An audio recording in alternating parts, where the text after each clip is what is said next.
If you like the video, make sure to like, subscribe, and comment for more videos like this. For those who visited severely haunted locations or lived in one, what was your most terrifying encounter with a ghost, demon, shadow figure, or other paranormal presence?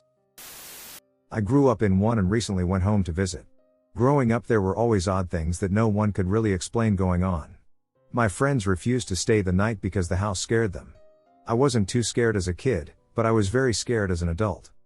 About a month ago I was in my hometown, and on my way home I had car issues, so I turned around and stayed the night at my parents'. My old room is now occupied by my great niece, so I had to sleep in the living room. The entire night I felt like I was being watched. I was so scared that I slept fully clothed, including my shoes. I just knew if I watched the hallway, something was going to walk out of it. Midway through the night I started hearing the footsteps that I used to hear as a kid. Never did see anything, but definitely sensed it. My parents lived in this house when I was growing up until 2005. The master bedroom had one of those closets and 2 sliding doors. My mom used to tell my dad she could hear someone breathing in there, almost panting. My dad is a major non-believer in this stuff even when it's real. For instance, we kept hearing noises coming from the attic, and eventually, my dad went up there to prove to us that there was nothing, but he found a blackbird that had somehow gotten stuck. Anyway, for a while, I had to live with them after my divorce. They had gone to their cottage on Lake Huron for the weekend, and my mom said, "You can sleep in our bed while we are gone." I had been sleeping on a cramped couch, so I jumped at the offer. I'm lying there on Saturday night, and all of a sudden I hear loud breathing coming from the closet. Just like Mom always said. Keep in mind, the former owner died in that room. I get up and turn on the lights. I can still hear the panting. I open the closet door and look inside, going through my parents' clothes. Suddenly the whole room got so cold I had goosebumps. I heard what sounded like an old lady laugh. All I can tell you is I noped the heck out of there and didn't sleep in their room again. Haunting. So let me set this straight first. I have no idea what this thing is, but it happens once in a blue moon. I'd never had paranormal experiences until I moved to Florida a while back. I never really believed in anything paranormal. I was around 10 years old when the first sighting happened. I was asleep. I owned 2 dogs at the time. One slept in my room with me. It was around 3 a.m. I awoke to my dog growling, which is odd because she sleeps through the night without moving or leaving my bed. I looked at the time on my alarm clock, then looked to my light switch, which is on the opposite side of where my bed was. Now I sleep with every light off in the room besides the alarm clock. So it was dark, but what I saw was a figure that was darker than black. I could see the outline of this thing. It was extremely tall, like 6'7"-ish. As soon as it saw me watching this thing, it vanished as soon as it appeared. My second story is about 7 years later, in the same room as the last one. I was lying on my bed watching videos, nothing scary, just Vanos gaming. Then my body started to shake uncontrollably, which is odd because I don't have any problems with motor skills or anything of the sort. I looked up at my closet to see a dark hand grabbing the open closet door. 10 minutes or so passed, and then I saw another hand appear. Then later a face slowly came around my closet door, but that wasn't the scariest part. It was the eyes. Those eyes were extremely red. We stared at each other for what felt like an eternity until it vanished without a trace. During this whole ordeal I was still shaking like crazy, but when it vanished I stopped completely. Now I'm the only one who has seen this thing since the last Halloween. Every year we have this clown carnival, as my dad calls it. My whole family helps with this event. My sister brought over some friends to help. One of those friends is sensitive to the paranormal. She walked into the house to grab something to drink. According to her, as soon as she opened the door, she got a strong feeling of dread, but she didn't think anything about it. After she grabbed a drink, she saw a dark shadow watching her. That's when I heard the scream and ran inside and saw it just before it vanished. Because of the whole closet encounter, I now hang a cross over my door and have a Bible next to my window and haven't had any encounters in my room since then. If anyone can help me figure out what this thing is, that would be awesome. Thank you for listening to my story. A demon in the basement. I lived, before, in a 200 population village, surrounded by a dense forest and mountains. The area isn't known for its paranormal activity, but I guess that's because we are a tight-knit community, and we don't want strangers to come vandalize our homes and community places or invade the few empty houses in the village. The story didn't happen to me, but I've heard about it from many people who don't even believe in the supernatural in the first place, so I guess this is as legitimate as you can get. This will also be very short, as it was only one event that happened, and nobody heard anything about it after that. The first person who told me about this story was my father. We have a huge age gap, so I like asking him questions about his life when he was younger, and he always has interesting and funny stories to tell. But this is no funny story. When he was in his 20s 30s, he had a party at a very, very old house, built in the 1820s, with about 20 other people from the village. I think it was a thank you party for doing volunteer work. There were 2 floors, the first floor and a basement. The owner had locked the door leading to the basement, so everybody was upstairs, having some good time. Alcohol was flowing, they were all eating great food, and nobody was there to do bad. Eventually, it became late, and soon enough, it was dark outside, and 10 p.m. rang on the owner's clock. Quickly enough, everybody fell silent. Deadly silent. And there, my father heard a chain clicking in the basement, as if someone were chained and walking around. Everybody heard it, as clearly as someone talking into your ear. They all felt extremely scared, as if the devil himself was in the owner's basement. It was such a dark fear, coming from their very primitive instincts, that nobody would move, they would all stare at the door leading to the basement. After a few minutes, the most courageous man in the house moved and headed towards the door leading to the basement. Jokingly, he said, "Don't worry, it's probably a rat messing with the owner's chains." Most people in the village back then all did farm work, and they still do today, so it wasn't unusual for a farmer to keep chains in the basement or other farm equipment. That's when the owner replied, "But I do not own chains. I work at the post office." The man reached the door and put his hand on the handle. He didn't turn it. Never did. My dad saw his face turn as white as the snow, and he's pretty sure the guy pissed himself out of fear. That was the end of the party. Everybody went quickly back home, leaving the owner alone with whatever scary monster was in his basement. To this day, my dad has never felt again the fear he felt on that day. He can't even imagine what they could have seen if they went into the basement, but it would have been something extremely evil to bring them such fear. Haunted house.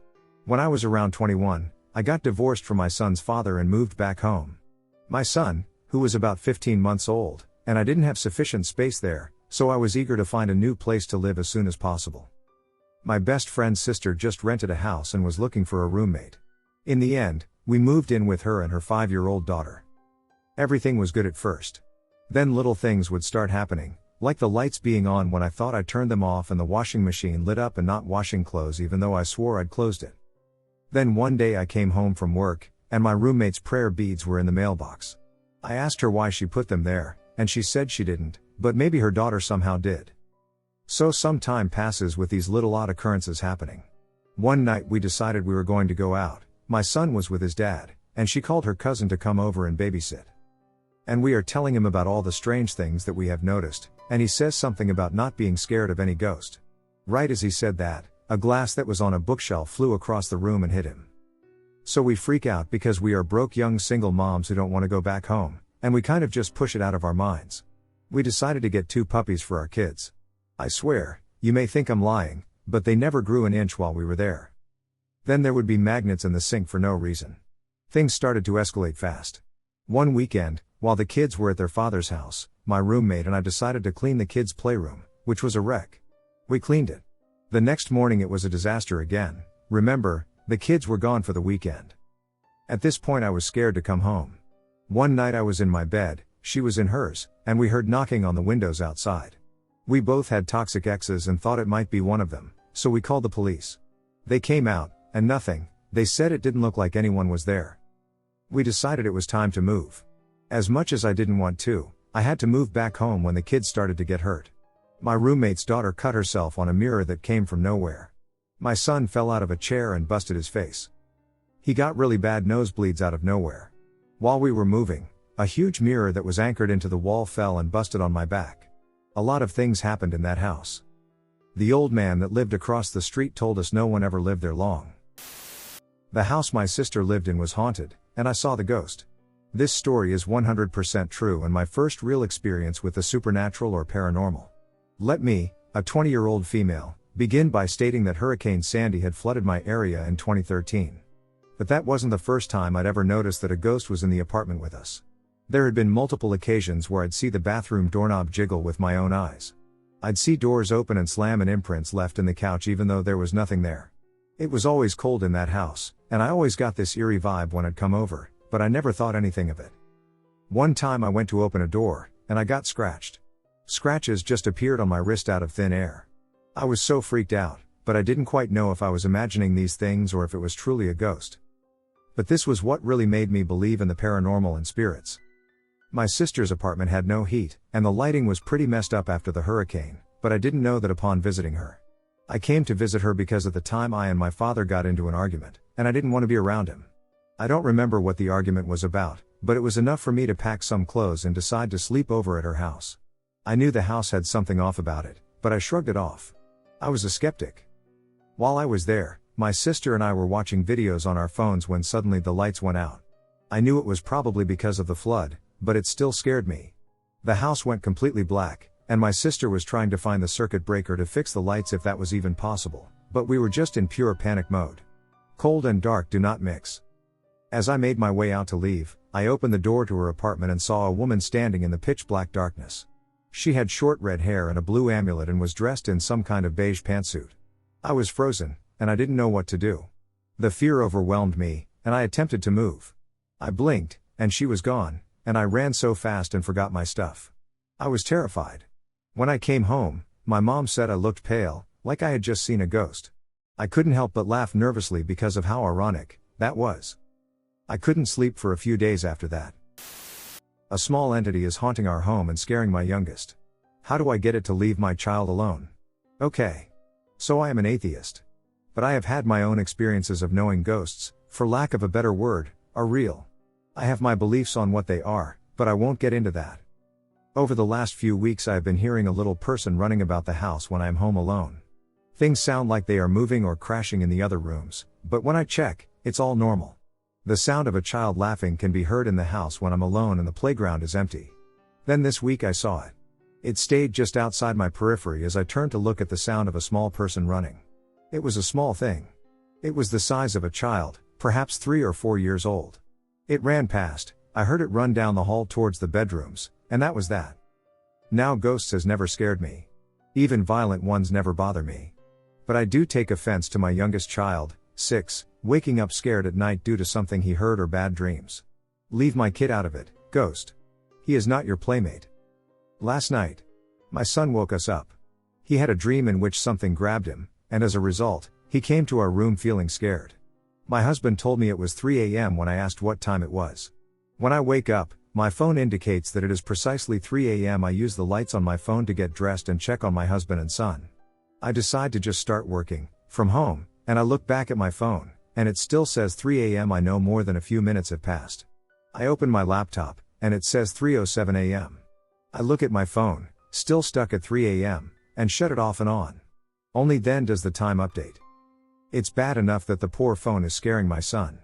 But it was so strange, my phone was stuck at 3 a.m. for 7 minutes. Odd. My husband has seen a shadow run into the boys' room as well, and he thought it was the boys, but when he checked, they were both in the living room, and no one had been near the bedrooms. So it's not just me seeing/hearing it. If it keeps waking up my son, what can I do to make it go? If it was just me, I would not bother with it, as they leave me alone. However, it seems to be targeting my baby, and its behavior feels unfriendly. We live in Oahu, Hawaii, for reference. We moved here just a few months ago. My grandparents built their beach house in the early 80s in Myrtle Beach, South Carolina. Through the years, my family had experienced a plethora of haunting occurrences. I personally experienced a constant feeling of being watched the minute I walked through the door. My cousin Mary and I were inseparable the whole time we vacationed. She and I always bunked in the room with the 2 twin beds so we could giggle and talk about boys and whatnot. Sleeping was always a struggle due to us talking all night, and also the feeling of being watched was always intense once we finally tried to doze off. One night, we crawled into our beds and weren't as talkative as usual. As I lay there thinking about our beach day, I started to feel extremely uncomfortable, as if someone was standing in the corner of the room. I stayed quiet, trying not to wake Mary but also trying not to alert the shadow that outlined the space in the corner. I put my pillow over my head to block what I saw, and faster than I could take a breath, I felt an indentation next to my right leg as if a person had just sat down near my feet. I froze with fear, and time stood still. Finally I felt whatever it was lift off the bed. I whispered to Mary, "Mary?" She replied with a shaken tone, "Yeah?" I then said, "Was that you?" "No." Her voice was trembling. We both sat up slowly. Being the older cousin, I wanted her to feel safe, so I calmly said to whatever it was that we just wanted to sleep and we meant no harm. My phone was plugged into the wall and sitting on a nightstand at my feet. After I spoke on my phone, and I shit you not, it slid off the stand and onto the floor. Mary and I booked it out of that room and never slept in there again. That same trip Mary and I were watching a movie upstairs, and I asked her to turn off the hallway light, and as soon as the words left my mouth, the light turned off. The shadow. I'm going to share a paranormal experience I had last summer.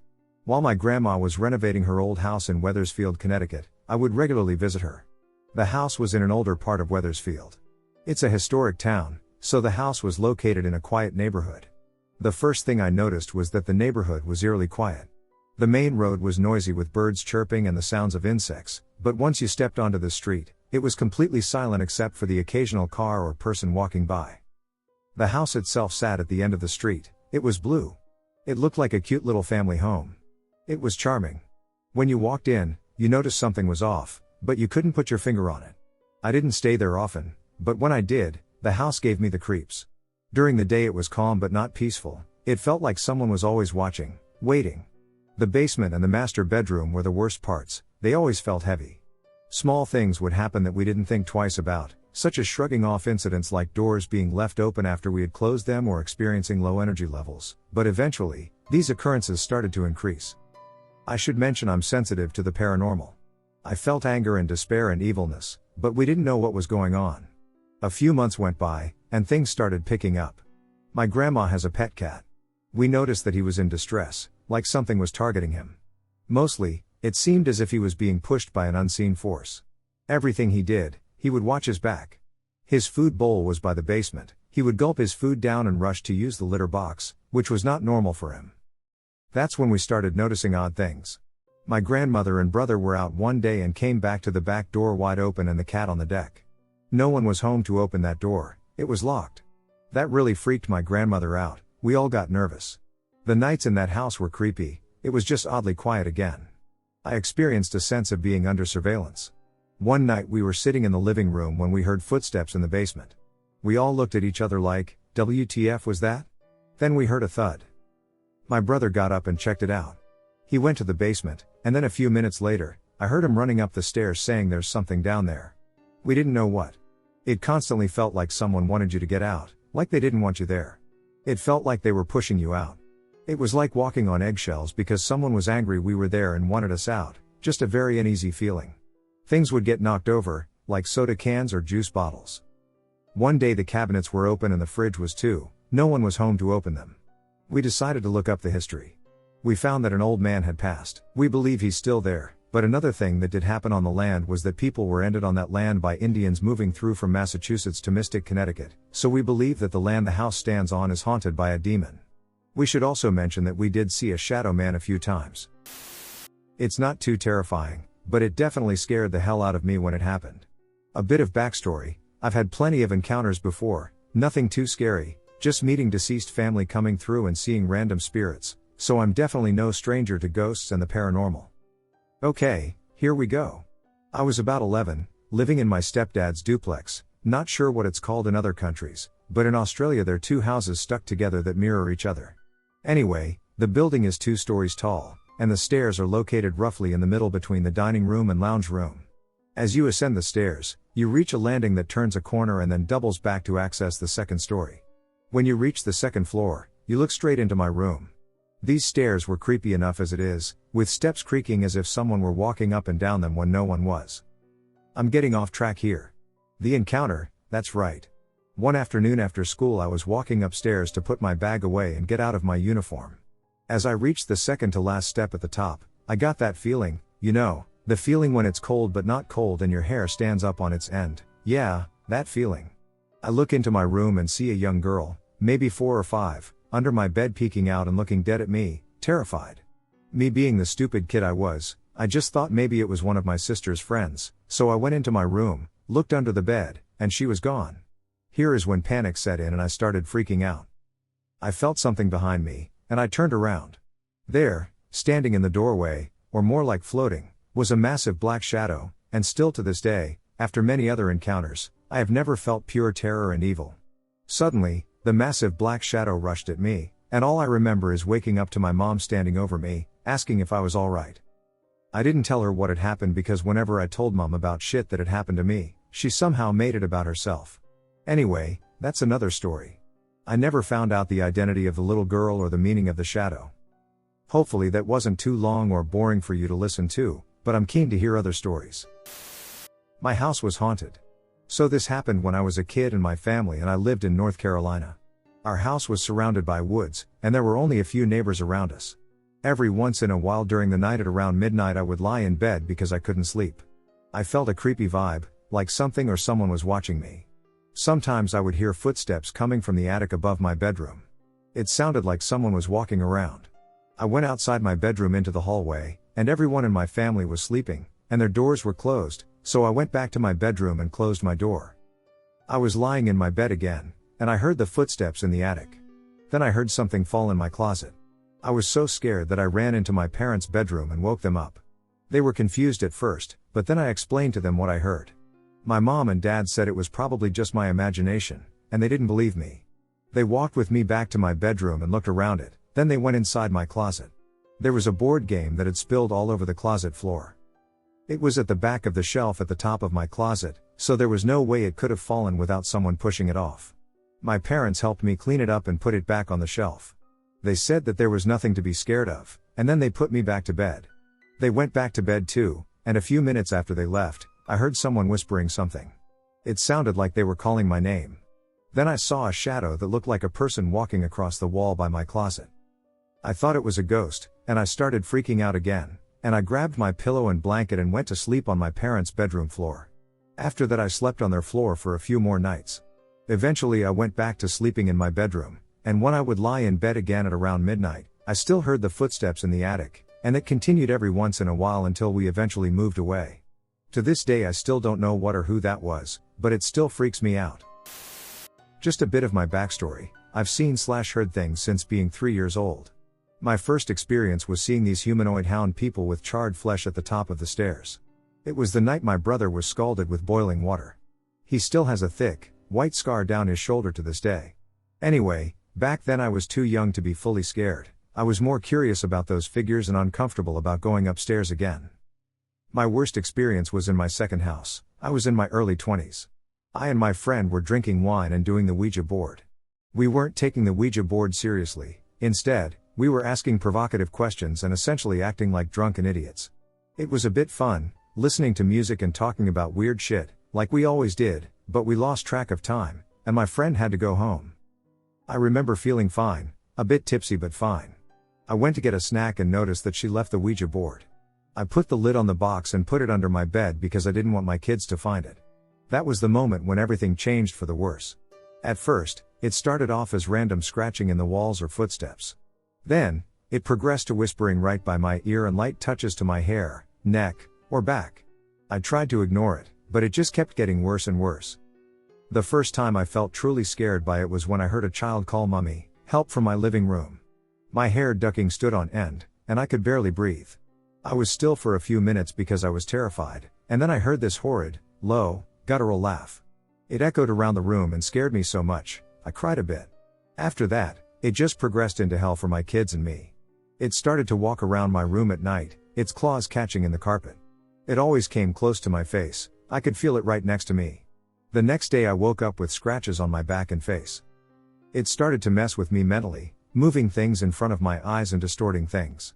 I believe it aimed to make me doubt my own sanity and ultimately break me. Then my kids started hearing it. They used to cry out for me and tell me they could hear someone with sharp claws walking around my bedroom. Other times, they'd hear deep voices or laughing/screaming. One time it was screaming in my bedroom, so I grabbed the boys and ran downstairs. It started to follow us down the wall, scratching and laughing. After that the kids refused to sleep upstairs, and we all slept in the living room together. I moved out about a year after it started. Money was really tight, and I had no choice. As soon as we moved out, everything felt so different. Our new house was just a house. I felt lighter, and all the rooms in the new house felt lighter. My boys were so happy to leave that place, and so was I, but I know that thing is still in that house, and I feel so guilty about whoever moved in after us. The haunted house with the angry girl. This is another story told by my aunt, however, this is an experience faced by her. We'll call her Matilda for anonymity. There were these twins, J and J, let's say, who had bought a house together. It was an old, creepy house that was clearly haunted. J and J had a trip, so they asked Matilda to house sit. Matilda invited one of her best friends, Ed, to accompany her, as she did not want to face the horrors of the house alone. The rules were simple enough: keep the door of the main bedroom locked at all times. It was a big house, with some 7 bedrooms, so this was an easy rule to follow. Ed and Matilda had to stay in the house for a while, so they decided to get drunk every night so as to avoid dealing with paranormal shit through the night. To them, being drunk meant a good night's rest so they wouldn't be awake during any of it. One night, however, they weren't feeling up to yet another night of drinking, so they called it an early night. So Matilda hops into the shower, and when she's all clean, she twists all the water out of her washcloth and then drapes it over the shower door. Matilda and Ed get into bed in the same room. Ed is gay, so it was a friend thing, not intimate. And they attempted to sleep. It must have been midnight, both still wide awake, when they heard the sound of a door opening as the hinges were creaky. Ed, all alert, asks Matilda if she heard something, to which she replies no. Not long after, the door to their bedroom, which had been shut, flew open and banged against the wall, giving off a loud bang. And then, without hesitation, Matilda's still damp washcloth is flung into Ed's face as he lies in the bed, clear shock written all over his face. They scream, run to the car, and stay there all night. As they ran through the doorframe of their bedroom, cold air surrounded them, and the main bedroom door was open. Later, they found out from the twins that there was a mentally challenged girl who was raised in the house but later died in the house, and she had, for whatever reason, marked the main bedroom as her territory. We moved to the countryside, and something in the forest wants our attention. Something unusual has been happening, and I'm not sure what to make of it. Maybe someone here can offer some explanations. To give you the full picture, we used to live in the city, but we got tired of the noise and the prices, so we moved out of Brooklyn a little over 2 years ago and into a quiet little area about 2 hours from the city, bordering Pennsylvania. We're not very familiar with rural life, so it's still a bit new to us. My house sits on the edge of the woods, and we don't have neighbors on that side, just trees stretching for miles and miles. In winter, I move my workspace to the living room by the wood stove, sitting next to a large window that looks out over the terrace and the forest. I keep the blinds closed to hold in the heat. 2 nights ago, I was working on my spicy horror story when I suddenly heard and felt a loud bang, like something heavy had fallen. I thought it came from the basement but could also be outside. I ignored it. A little later, the bang repeated, this time louder and closer. I felt the vibrations in the floor and the walls. It was like someone was just outside, either on the terrace or under it, hitting the wall right next to me. I got scared and decided not to open the blinds and instead just go to bed. Not even a minute later, as I was getting under the blanket, the bang happened again, just as loud and just as close as before. Someone or something was right outside our house. I woke up my partner, told him what happened, and asked him to check with me. We checked the terrace, but there was no one. The rest of the night was quiet. The next night, around 9, it's very dark out as we don't have any street lights in my area. He went outside to grab wood from the backyard pile for the fire stove so the house would stay warm through the night. I stayed inside, music playing, running around to feed the pets. When he returned, he asked if I had heard anything. I hadn't. He said there had been a very loud, powerful bang that made the ground tremble, coming from the woods. Of course, it might have been a tree falling. But there was no cracking, no rustle of breaking branches. Only a sudden bang. Needless to say, we decided not to investigate. Now it's morning, and I can't help but feel a little anxious about whether it will happen again tonight.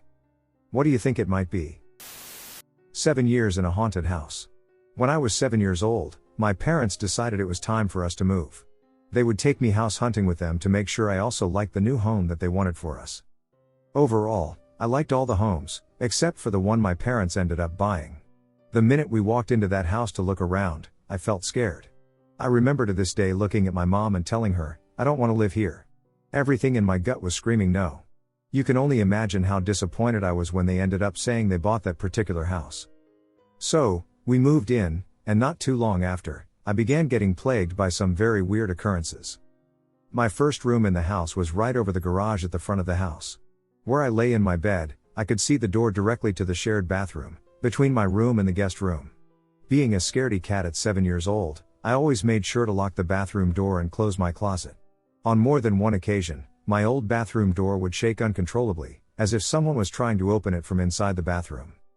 The next night my closet doors would shake, and this would happen off and on. One night the bathroom, 3 nights later the closet, etc. It became such a normal occurrence for me that I wasn't even scared after the first month. I have a long list of scary things that happened in that house, and I don't mind typing them all out if there's enough interest, but I wanted to share with you one of the scariest things that happened. I ended up moving into my big sister's room when she left for college. I was about 10 years old by then, and I was so excited. No more shaking doors, my own private bathroom and balcony. I was ecstatic. For quite a long time, I thought that all the weirdness I experienced was done and over with until, of course, that one day. My dad was at work, and my mom went to run some errands, so I was home alone for a few hours. I decided to take a long shower, blasting my music, and just having fun. While I'm taking the shower, music starts going fuzzy. There's static in between songs, the volume went up and down erratically at one point, and I was super scared. So much so that I didn't want to leave the shower. I remember standing behind the shower curtain for what felt like ages. The music at this point was all jumpy, the songs were skipping, the static showed up, and then eventually it just stopped. I remember wanting to cry from fear but being too terrified to make a sound. I mustered up my courage and grabbed the closest towel to me, swung it around me, and opened the shower curtain quickly. What I saw I will never forget. Looking straight at me in the mirror was a little kid. And I say child because I can't figure out whether or not it was a boy or girl. I was transfixed. I swear my heart stopped. The kid in the mirror oddly shifted its head and kept looking around the bathroom and at me. I looked in the bathroom, and there was no one in there except me, and from the position I was standing in, you wouldn't be able to see my reflection. Once I snapped back into reality, I ran downstairs to the living room and remained there till my mom got home. Now here's the weird thing. After I cried all the fear out of me, I started telling my mom what happened. I started describing what this kid looked like when my mom cut me off. She said, and I quote, "Did it have short dark hair and was in a torn up shirt?" My mouth dropped in sheer shock, and then I said yes. And at the same time we said, "A white shirt." She then proceeded to tell me that she's seen it in the house before. She's seen its reflection in mirrors and even in the reflection off of the microwave door. After this happened, she said to come to her if I saw anything else or I was scared. She, of course, didn't want to tell me more because she didn't want me to freak out. But what I found out years later was that she was so scared from stuff she was seeing that she called our real estate and asked for the names of the previous owners. After much prying, the woman finally told my mom that her son practiced Satanism and lived in the basement of our house for 1 year. He must have allowed some really terrible spirits in our house because our experiences only got worse after that. I have lived in 4 haunted houses of varying levels from toddler to teen. However, the experiences I am referring to were recounted by my mom and occurred while we were living in our second haunted house. Just for background, the women in my family and one of my brothers are all sensitive to weird paranormal crap. This house was hundreds of years old and on a British boarding school's grounds. My parents experienced various strange events in that house. Items would disappear for periods and then reappear unexpectedly, keys would materialize in the room seemingly from thin air, and our kitten was kicked across the living room floor by an unseen force. However, the most frequent occurrence was that whenever my parents put us to bed, there were 5 kids in total, they would hear running sounds upstairs and on the spiral staircase. Whenever they checked, we were fast asleep. I also used to have visions of these twin children in this house. Now, the most terrifying events occurred to my mom while she was in her bedroom. One evening she was lying in bed, and a huge ball of light appeared above her bed. Out of the light she saw a huge hand trying to reach for her. She legged it out of the room. The second most terrifying thing was when my youngest brother was around 8 months old and was just learning to come up to a crawling position. He had a beautiful traditional rocking crib with a lace canopy, so my mom was able to look through the bars at him. As my mom was watching him practice coming up on his hands and knees, he was suddenly pushed down into his crib mattress. My mom was frozen to the spot and watched as he came up and was again forced down roughly to the mattress. She grabbed him and fled the room. I think it took her a long time to ever relax in that room again. We were later told by the previous tenants that they believed the house was haunted by children. Despite these things that would happen there, my mom has always said it was her favorite place we've ever lived. We have had so many paranormal things happen to our family. It's legit like that bloody Netflix show The Haunting. Something tall and faceless in my family's old house. Hello. Growing up, I came across a lot of stories about my family's time living on an Indian reservation in Nebraska. This story, in particular, is one of many that happened in this house or on the land it sits on. No one knew how old this house was, which was an old farm in rural Nebraska, on reservation land, surrounded by cornfields in every direction. The house is gone now, the land left abandoned, and the stories of what happened. No one wanted to rebuild or use the land. Back in the 1950s, a small traveling carnival came through the county. My grandfather and grandmother went with their kids, including my uncle, who was about 8 years old at the time. He had a little pony that he loved and insisted on bringing along for the day. He was always trying to find reasons to ride it. Traveling back then wasn't what it is now. There was maybe one paved road in the entire county, with the rest dirt roads. The family outing was simple: enjoy the carnival, then head home before dark. They got there, and everyone had a great time. As the day went on, they decided to camp overnight instead of driving back, as the weather was really nice. They had camping supplies in the car, but my grandfather didn't want the pony left unattended around a bunch of strangers at the carnival. So, he told my uncle to ride the pony back home, get it settled, and then come straight back. It should have been a shortish trip. Probably no more than 2 to 3 hours, as the carnival was close enough for this to be manageable. Still daylight. Simple instructions. But dusk started rolling in, and my uncle didn't return. At first, my grandfather was just annoyed. He kept looking in the direction of the road that uncle should be returning on. My uncle had a reputation for getting distracted and goofing off. But as the sun dropped lower, annoyance turned into worry. Once it was nearly dark, my grandfather loaded the family into the car and drove back toward the house. They found my uncle sitting cross-legged on the opposite side of the dirt road, next to the cornfield, facing the house. The pony was standing next to him, calm and looking for food along the ground. My grandfather got out, furious and relieved at the same time, and started demanding to know why he never came back. But my uncle didn't answer. He just sat there, staring straight ahead at the house. Not crying. Not scared. Not even concerned that my grandfather was so upset. Just fixed on something. My grandfather kept scolding him, but my uncle wouldn't even turn his head. Finally, my grandfather said something like, "Do you hear me talking to you, boy?" And my uncle quietly answered, "There's somebody in the house." He raised his hand and pointed to the big living room window. That house barely had electricity, and only a single bulb hung from the ceiling in the living room. When they all looked, that light was on. My grandfather swore he hadn't left it on when they'd gone to the carnival. He looked and saw nothing, when my grandfather started to get on him, asking why he was sitting here after just leaving the light on like that. That's when my uncle said, "There. Look." My grandfather turned again towards the house. And my grandfather saw it. A tall figure was stepping into the living room. So tall it had to duck under the doorway. It looked like a man wearing old overalls. This man had to be over 7 feet tall, and it did not feel like it was human. No human they have ever seen looked and moved like this. My grandfather said the moment he saw it, every hair on his body stood up. He tried to make out the face, but there wasn't one.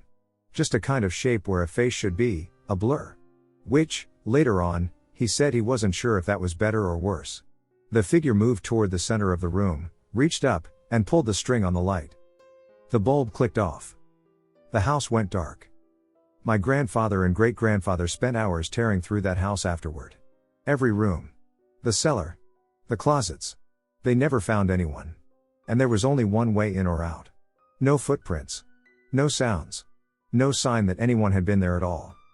The family continued to live in the house, encountering visitors in the night, faces looking in windows, and children giggling and playing at night. It's odd, even visiting it, it's really quiet, no birds, no nature sounds, just silence with this feeling you're being watched. My family always hinted that there were older stories tied to it, medicine men, shapeshifters, and something evil that had a name once but is forgotten now. Whatever walked through that doorway that night, my family believed it wasn't human. The house is gone now, but the story isn't. And the part that always unsettles me most is how my grandfather would go white when he recalled my uncle saying, "There's somebody in the house." I grew up in a haunted house. Okay, so as the title says, I grew up in a haunted house. When I was little we had a man that lived in the downstairs bedroom. He was really old, older than my grandparents at the time, really skinny, and wore 70s style large glasses. I never remember a time that he wasn't living with us in that house, so for me that was just how things were. But he was mean and scary. All of the bedrooms and closets in the house had locks on the outside of the doors, and he would often lock me and eventually my little brother in different rooms in the house.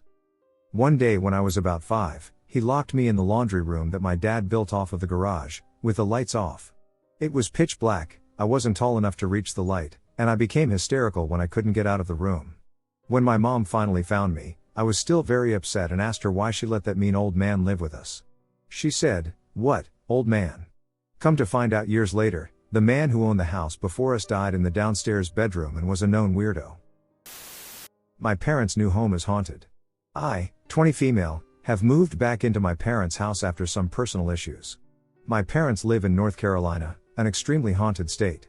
The house they moved into is an 8-bedroom house with a basement. The only history I truly know is that a doctor lived here before we did, which is very chilling. Why would one person need 8 bedrooms? One thing about the house that I have noticed is that all the locks were on the outside of the doors. The reason I say were is because they were slide locks that were screwed into the door, and you can still see the holes in the door, but that's creepy in itself.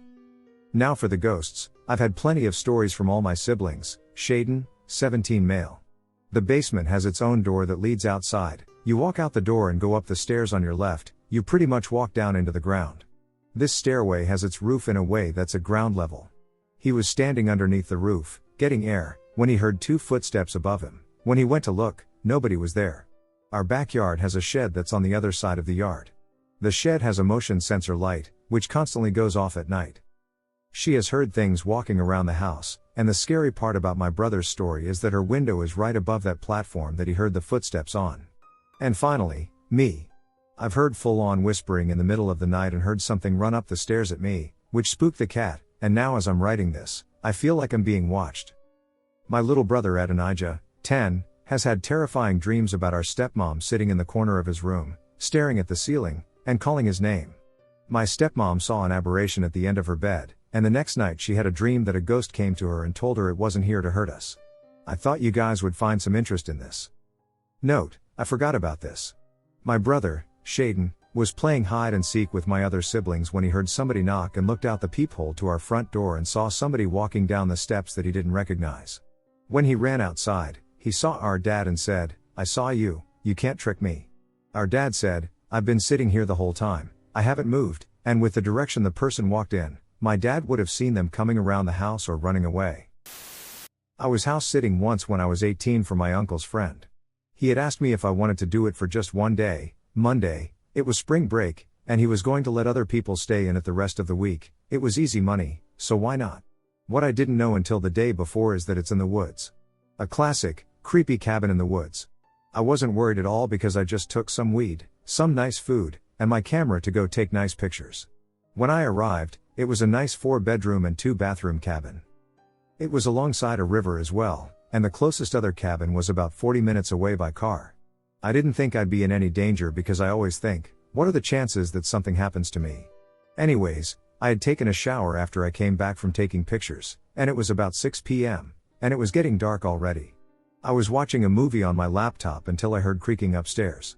I had ignored it as I thought, eeg, it's old and made out of wood, of course it'll creak. Keep in mind I have never believed in ghosties or any ghoulies because it just sounds preposterous.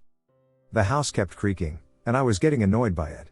I had moved to the kitchen to hopefully get away from the sounds. It didn't work, but this time I heard someone's footsteps upstairs. Clear as day. It sounded as if they had heels on. I was like, WTF is that? I had stopped everything I was doing and listened for it again. This time it was moving entirely around the upstairs. Slowly but clear as day. I called out, "Hello?" As it was moving, it stopped. 5 seconds later, I heard the sound directly behind me. I turned around and saw nothing. I was creeped out, and I had looked around downstairs to see if someone was in here messing with me. Nothing found. I heard the noise upstairs again, and this time it was running. 2 loud footsteps running. I had gotten my pocket knife, and I had finally manned up enough to go upstairs. No lights were on upstairs. I searched 1 bedroom upstairs and found nothing. Until I went to the master bedroom. The door was closed, and I can't make this up. As I opened the door slowly, I saw a woman in the corner of the room by the window wearing a black dress, and her hair was down to her arms. I saw that she had heels on, but I couldn't make out the face since I was frozen and couldn't move out of shock and fear. I was stuck for 5 seconds, and when I finally turned on the light, she ducking disappeared out of thin air. I thought it could be the shadows playing a trick on me, so I stupidly turned the lights back off. This time she was sitting on the edge of the bed and looking straight at me. Her eyes were black, and I could see eyeliner on her face as if she had been crying. She then opened her mouth very slowly, but I said, "Duck that," and turned the lights back on, and she was gone again. So as you can imagine, I went downstairs, grabbed all my belongings as fast as I could, and sprinted towards my car and got the duck out of that place. I kept the lights on in the house and in my car because I was extremely ducking scared. I had told my uncle's friend that the power went out to explain why some lights might be on. I was definitely not going to tell him because I might be seen as a crazy person or a drug addict. And I definitely wanted to get paid. To this day I sleep with the TV on, and the closest picture I can find of this woman is similar to the movie, The Woman in Black. Extremely similar. Not very demonic or anything, but I'm convinced that women died in that cabin and never left. Went to a well-known haunted cemetery at night and regret it. My friends and I, 2 girls, 2 guys, went to a cemetery in our town that is very old and has a very bad reputation for being haunted. Ask anyone who's been there at night. So we decide to go at night and see what we see. Please excuse my storytelling, it's not the best. The way that this cemetery is set up is very easy to go in. There is a big gate that they lock at night, and there's a big stretch, or the entire border of it, I'm not sure, that is a wooded ditch that you have to go down and then up to get to. It's very easy. And before I explain the creepy things that happened, I am going to admit that we were fully looking to find creepy things, and we did duck around and find out. We made it into the cemetery, and the moon has the grounds lit just well enough so you can see around. When we walked in, there were flat graves in the ground, and we all made super sure that we did not step on the graves. It was never our intention to be disrespectful. We had planned to walk up a hill on these steps that lead to a house, a mausoleum, I believe it's called, where a little girl is buried, whose parents ended her just so they could bury her in this memorial. We were standing on a path at the outer edge of the graveyard, contemplating whether we wanted to go up to the mausoleum, as it was horrifying. I turned to look at one of the other mausoleums on the main lawn that was about 100 feet away from me, and I saw a vertical shape standing right next to it. I couldn't tell it apart from a person, but it was vertical and about the same size. It was kind of a sheer, hazy, white and gray color, and it was slowly flashing in and out. It would be there and then fade and come back. I stared at it for a long time to make sure I wasn't seeing things, and I made sure my friends saw it too. I saw another one of these standing next to another burial site as well. We decided to leave because we all were not feeling welcome by the spirits/ghosts. I'm not sure if this is the right term, but something was off. Keep in mind we had also been here for about 5 minutes, so we just got here, and we're already being given signs that we were not welcome, so we didn't want to stick around and see what would continue to happen. I'm walking next to my friend, the other girl, and I have both hands on her right arm because we were freaked out, and I believe one guy was a good couple feet behind us and the other one was next to my friend. She instantly freaks out and says, "Who grabbed my left arm?" It wasn't any of us, and it happened again, and it was a very firm grab. There was no way it was any of the guys. We go back down into the forested ditch to leave and are sitting at the bottom, watching the highway and making sure all of the cars are gone, when we hear a giant whooshing sound from behind us that sounds like someone reaching over and brushing all of the leaves around and tearing up the forest, but even louder. The second all the cars are gone, we cross the highway and sprint back to the car. That's all that happened that night. It was the next night, and my girlfriend and I were getting ready and waiting for the 2 guys to come over. We hear someone very clearly say boo. My cat wakes up and turns to look at where this sound came from. The weird thing is that because I'm hard of hearing, it's not normal for me to hear sounds/words at that pitch and tone. We both screamed ferociously and urged the guys to come over immediately. After all, what could 2 girls possibly do? We lock all the doors, sit in my living room near the front door, and start praying and talking to whoever is in the house with us, telling them we meant no harm and intended to respect the dead. The next night when I'm alone in my basement, I hear tons of footsteps and racket upstairs. It was horrifying. Basically, that's all that happened. So sorry for the long story again, but my question is, what do I do? For more context, I am Christian and believe that there are other spirit type things out there, and weird things do happen. We plan on going to the graveyard this week during the day and leaving flowers on some graves and praying. Did I bring bad juju home with me? Are they evil spirits? We need help. Old haunted asylum. Growing up, I was always one of those weird kids who were into things that people usually didn't want to talk about. One of the things I was really into was the paranormal. So, on my 12th birthday, she took me and my, at the time, best friend to this asylum in this very small spooky town that was claimed to be haunted. It was actually quite cool. It had old artifacts and the clothes that they put people in when they were admitted. It's still open to this day for tours. Before the tour, my friend's mom told us that her psychic friend went there and said it was full of demons and dark entities that didn't want people there. As a foolish preteen, I told the demons that if they were real, They should hurt me or possess me in any way possible, because I didn't fully believe my friend's mom at the time. During the tour, I heard a little boy's cry, there was no male with us, and heard a couple of footsteps that weren't ours, which is pretty basic stuff to me. Although I randomly got violently ill, and my back got this burning sensation as if someone lit a match on me multiple times, I brushed it off. The guide said to take photos in case something appeared in one of the main rooms. I saw a bathroom that looked extra creepy, so I got permission to go in there to take a mirror photo of myself. After the photo, the guide was moving on, so I didn't have time to check it at the time. It was a pretty boring experience, I'm not even going to lie, not many things happened except for the things I stated before, but the history was quite interesting to listen to. Although my sickness got way worse, and so did the burning sensation, it was close to the end of the tour, so we left a little early. The second we drove out of there, I felt immediately better, but I knew something was off. I've visited numerous haunted places, yet this one felt distinctly different. When we got home, I asked my friend to check if anything was on my back after I asked the demons to hurt me to see if anything happened. She lifted the back of my shirt and let out a shriek, immediately pulling out her phone and taking a photo. In the photo, there were 3 giant claw-like scratches on my back, in a place I couldn't even reach. One of the scratches drew blood. Another part of my back looked like it had a bite mark that was the size of 2 of my fingers. I was panicking. I never believed in demons until then. I immediately pulled up the photo of me in the mirror. Well, surprise surprise, it was me standing in the mirror, and some sort of shadowy slender figure standing right behind me. I burst into tears. Maybe that place really has demons, but I'm not going back there. I think something is attached to my home or myself. Help. I'm looking for anyone's advice or thoughts on my situation. Here goes. My family has lived in the same house for 24 years, rural and in the woods, with only a couple houses nearby but not visible. I've always been freaked out by my house, usually feeling like something is watching me. As a kid I was always scared to go into rooms, even my own, or a different part of the house alone. I actually refused to. I had only one visual experience growing up here. A picture frame flew feet across my room right in front of my face. There was no wind or open window, no door slammed, and it was on a shelf with sides, hopefully that makes sense, so it couldn't have just fallen off the side of it. It also landed on the other side of the room. Everyone wrote me off. I've had other things, like feeling like someone sat on my bed or like my covers got tugged in the night, but I was always able to write it off. One time this summer I was closing a sliding door from my bathroom to my sister's, where they connect, and it felt like a hand grazed the top of my foot. There was nothing in the room that could have caused it, and I could not replicate it. I recently moved home for the summer and have had quite a few things going on that escalated in the past few days, to the point I thought someone was in my house. I have been home alone for the past week, as my parents are out of town. I also left town for a few days once they were gone, and when I came home I noticed my closet door was open and some shoes were knocked over. I knew I closed it when I left, as I don't want my cats destroying anything, and the cats can't open the door, as it's a sticky latch. I wrote it off. I was cooking dinner last night in the kitchen and felt a cool breeze on the back of my legs.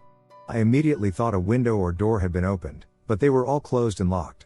Hasn't happened before or since. It was only on my calves, I didn't feel a breeze anywhere else. When I stepped outside to prepare breakfast one morning, I discovered a used stick of butter.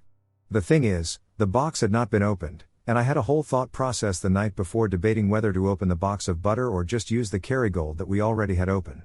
I told myself I must have just opened the butter and misremembered, but I really don't think I did. My little brother stayed at home while my parents and I were gone, and he said he came out one morning to butter on the ground. He didn't think anything of it, but he didn't put it there or drop any. I give one of my cats medicine twice a day, and he is usually in the basement. Every time I've gone down there, I've noticed noises under the stairs and even thought I saw something, but I wrote it off as it's an old home. This morning, and this has happened a few times this summer, I was awake and lying in bed early AM when I felt my bed shake 3 times. The thing is, I can't recreate this shake. My bed is sturdy wood, and even moving around on heaps won't do a thing like it. I was motionless, and it's happened a few times. I initially dismissed all of this to avoid freaking myself out, but when I came home today, I found that my chair in my room had been moved. I could tell because it left indents, and its movement didn't match the legs. I haven't touched this chair since returning home a few days ago. At this point, I thought someone was here squatting and had a few friends come and check the entire house and property. We checked everything and found no one. I'm assuming at this point it's a ghost. The only thing I don't know is whether it is attached to the house or me. I've always felt like I'm being watched when I am home alone, in every house or apartment I've lived in, which includes at least 4 different residences across various cities and continents. No one in my family, 7 of us total, has had any experiences of their own and thinks I'm delusional when I say there is a ghost. There haven't been any recorded deaths, although it is an old house. My friends and the friends who came to check the house have said they don't like the basement and think it's a creepy house in general. I need help figuring this situation out and will take any tips or advice on getting rid of this entity. Clearly they aren't malicious, but I am uncomfortable and don't want to bring anything into my next place, as I plan on living alone. Any help, please. My haunted childhood home. When I was younger I lived in a town of less than 500. So on our first day, when we moved there, I remember loving it because it had a lot of space. The bedrooms were the size of a normal living room, and the living and dining rooms were each twice the size of the bedrooms. But then I went upstairs, and all of a sudden I felt really weird, like I was sick. But as soon as I went downstairs to tell my mom, I felt normal again. I thought it was weird, but I was 9, so I shrugged it off and went outside to the backyard. Now the house was really big. But the backyard was at least 7 times as big as the house. Later that day we went into the basement, which was infested with snakes. FYI, I love snakes, so I didn't mind getting them out and finding the window that they got in from. Now for a few years, things went on normal. Besides me hating when I had to go upstairs, even though my bedroom was up there. About a year later I woke up, but I couldn't move. No, there wasn't a demon in the corner or anything like that, I just couldn't move. I could scream, but I couldn't move. My 16-year-old brother, who does have autism, heard me screaming and ran in panicking. I told him I could move, so he picked me up and was bringing me to my mom and dad, who were downstairs. But as soon as we got down the stairs, I was able to move again. Later that night when we were having dinner, I glanced upstairs, which you could see from the dining room table. I saw a shadowy figure in the doorway to my room, and I screamed. My mom asked me what was wrong, and I said, "There is a man upstairs." She would end up letting me sleep in her room that night and switch their bedroom with mine, and I was still hearing footsteps from the ceiling at night. It was fine. 4 years later we moved, and I asked my mom about it. And she told me that she heard laughter at night and saw shadows as well. My brother doesn't remember any of it, and my dad's too damn stubborn to even acknowledge that anything was wrong with the house. I work in a haunted mansion, literally. I'm a behavioral health technician who started a new job in September at a luxury drug and alcohol rehab facility, which is a large mansion that resembles a combination of the Banks Bel Air mansion from Fresh Prince and a mini White House. It has 3 levels, 13 rooms, each with private bathrooms featuring jacuzzi tubs, a gym, 3 living rooms, a spacious commercial kitchen, a ballroom/yoga studio, a doctor's office, a large garden, and an elevator. In my first week, 2 clients confided in me about the haunted nature of the facility, but I dismissed their claims with a laugh. My schedule is from 11 p.m. to 7:30 a.m., which means that most of the time all the clients are asleep, leaving just me and a nurse in this large house, so it is quiet. My office is on the 2nd floor, the nurse's office, along with the kitchen and huge pantry, is on the 1st floor. The pantry is locked at all times, and the nurse has the key. A couple of weeks ago, the nurse came stomping up the stairs, yelling at me and saying that I had scared her by hiding in the pantry. I'm lost because I hadn't left my office, and when I tell her that, she goes pale, and she's like, "You weren't just in the pantry and yelled, 'Knock, knock.'"